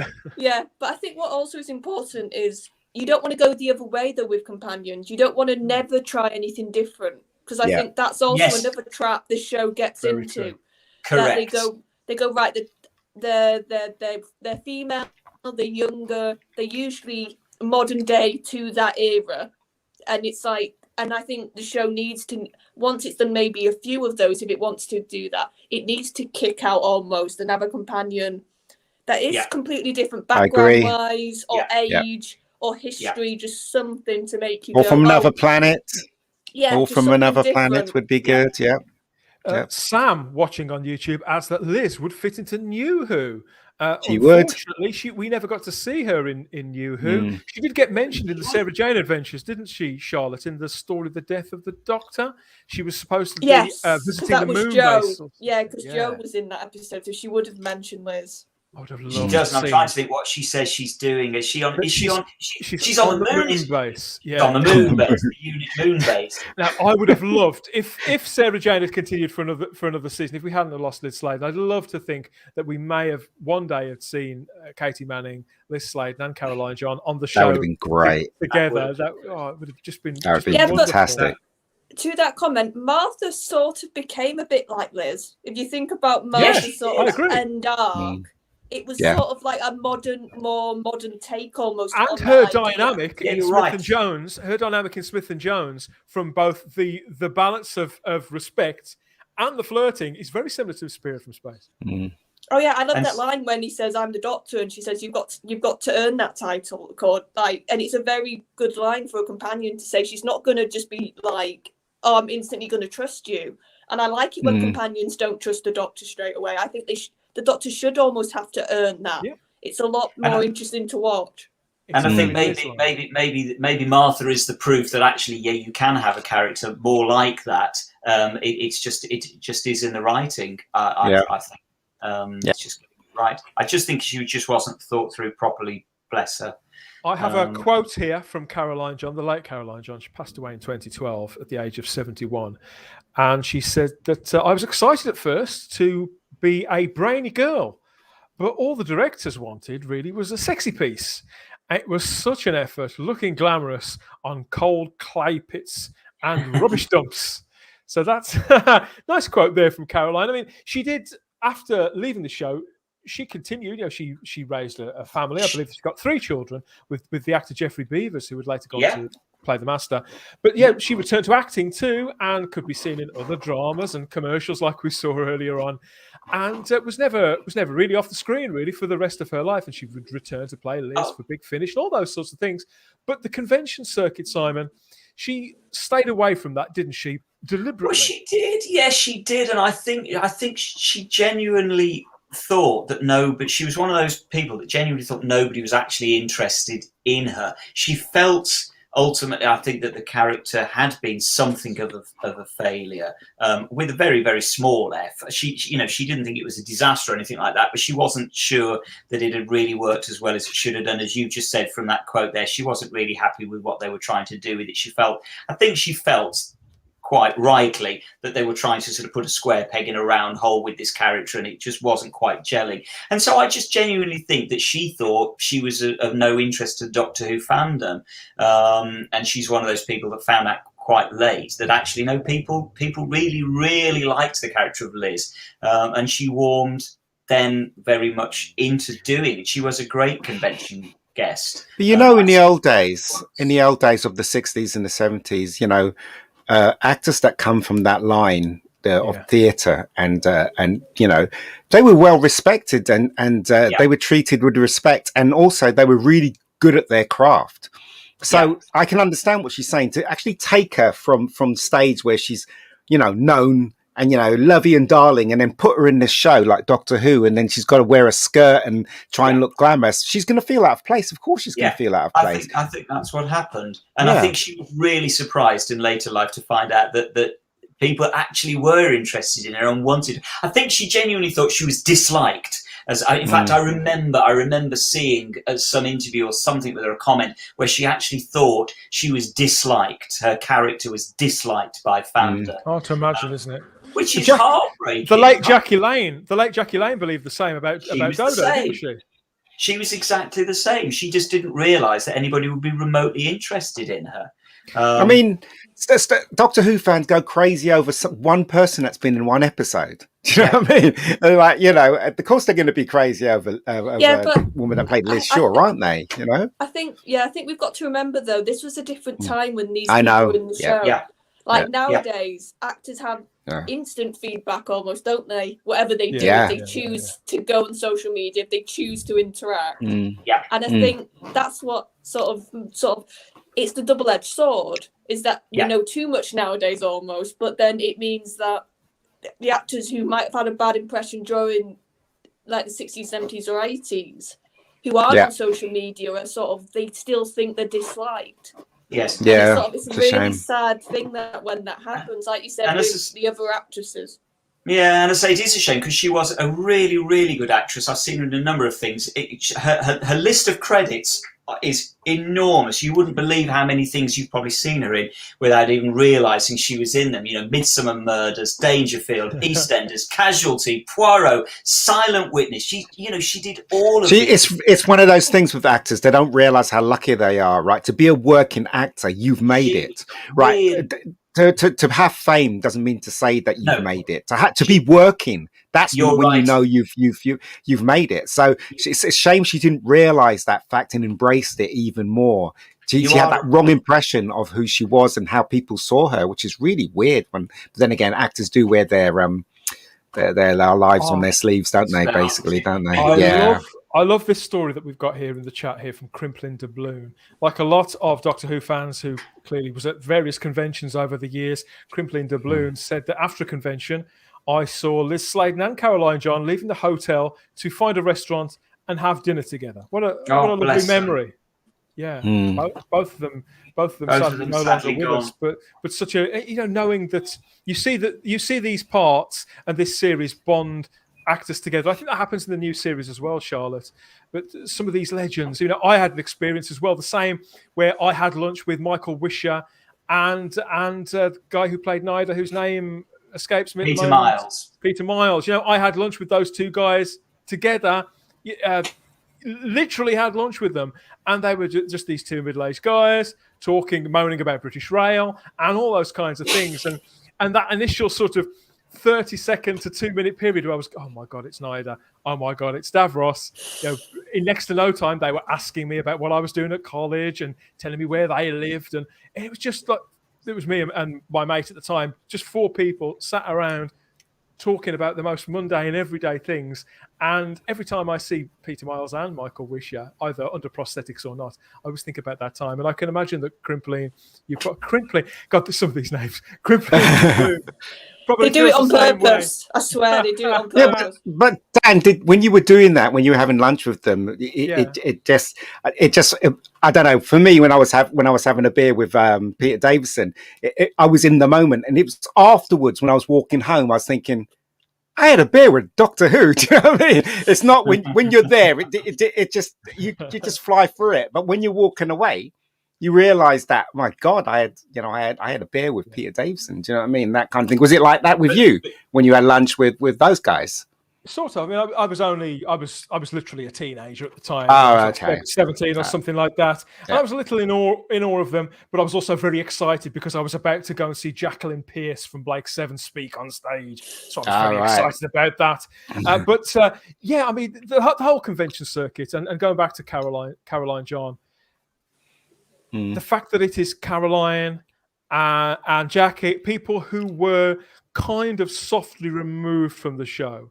And I think over the years, that may have left a little bit of a scar on their egos to the point where, okay, if the producer didn't think that I was doing a good job and wasn't prepared to persevere with the character and with me, then perhaps the audience felt the same way. And so, I've seen a video.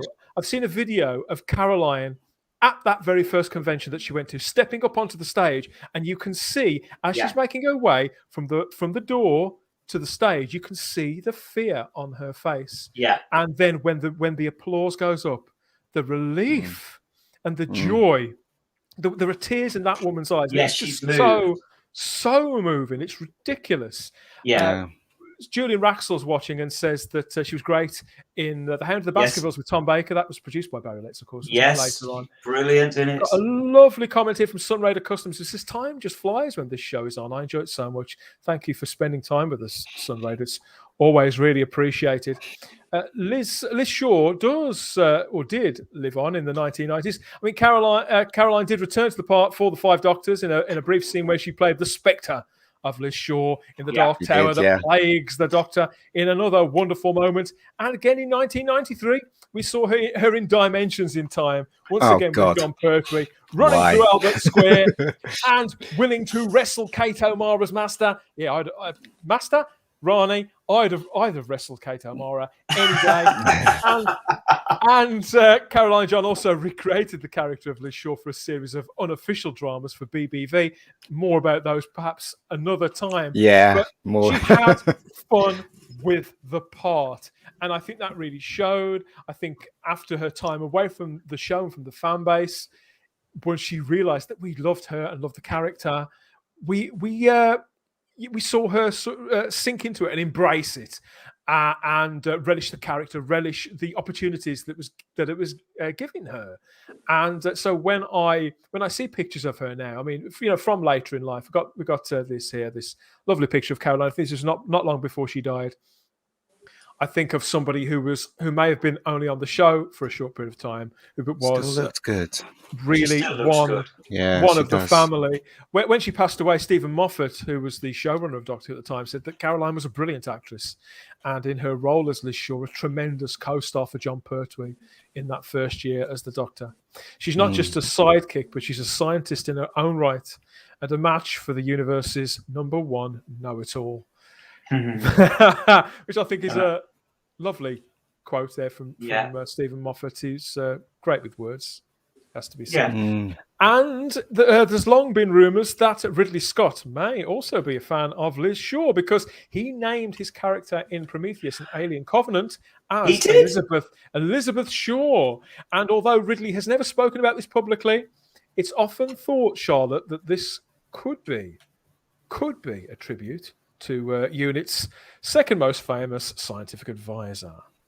Well, it's the Doctor, isn't it, in front of it that makes you think it's more. If it was just Liz Shaw, you go maybe, but the fact that he's put Doctor makes you think, doesn't it? Yeah. I remember thinking at the time when I first saw the film, I remember thinking there's got to be something in there. It's too unlikely. Anybody find out? No. To this day, no. You know what Ridley's like. He doesn't talk a lot about stuff. He's a man of few words. Very angry man. The next job. Yeah. Thank you for sharing your stories, guys. Says Richard Brooks. Thank you for being here, Richard. We've enjoyed your company too. Lord Thoth says a beer with Peter. Ian, that's nice. Yeah, it was. It was nice. He was a nice guy. I'm glad Caroline found out how much she was loved. Yeah. And Alan Collins adds that Liz Shaw could have dismantled the TARDIS and put it back together again to make it work perfectly. Maybe she. That's going too far now. Come on. She wasn't that clever.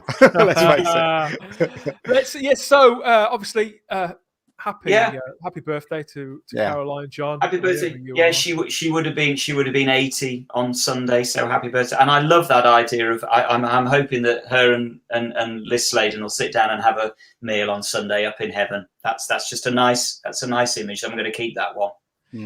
And we've got a final tribute here that from the Third Doctor, more speculation, that every Christmas supermarkets sell those Elizabeth Shaw chocolate mints. So that could be another tribute. We never know.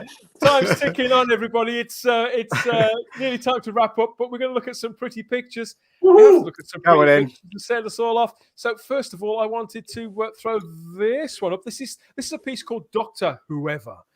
The work of Quirkilicious over on Deviant Art, and it's a kind of anime-style Doctor Who poster featuring all the Doctors there being. I don't know if they've been sort of forced out of the TARDIS or whether they're trying to get back into it, but I think it's beautifully painted. And I'm generally not a major fan of this style of artwork, Ian. How about you? They've made Sylvester McCoy fat. Look at his stomach. I love it. I love it. It's fantastic. Maybe it was a big lunch. It's really nice. I love the style, and it's very anime, very anime. Yeah, so that really caught my eye, and it's not often that I see. That'd probably be the kind of thing you get on a mouse mat, don't you think, Charlotte? Yeah, it's nice. Oh yeah, it is nice. It's got the likeness, hasn't it? Some of the way they've drawn them moving about makes you think of those Doctors, which is nice. Also, Peter's not having any of it. Everybody's trying to grab him. He's like, get lost. Leave me alone. I like the bright white that's coming out of the TARDIS doors as well, because the TARDIS is a character in Doctor Who in its own right, I feel. And somebody points out that they have made Sylvester McCoy a bit corpulent, whilst Colin Baker is very thin, as Crimpling points out there. I don't like the way they drew John. He looks nothing like John. I don't know what he's wearing either. Weird. But that's something a little quirky, but I think it wouldn't be a Type 40 Live without us checking in with... it's been a couple of weeks, actually, for the Prydonian and his work. As always with the Prydonian, it's all about the Daleks with him. And this one is entitled where is it? Yeah, this one is entitled The Refueling Station. And it's still mired in the 1960s Dalek comic strips world, but God, there's so many details in this, everybody. I encourage you to go over onto Twitter after this show's finished, naturally, and to go and find the Prydonian and check this out. It's high res. Whoa! That's really nice. Really, really nice. Absolutely beautiful, James. You excel at this sort of work, my friend.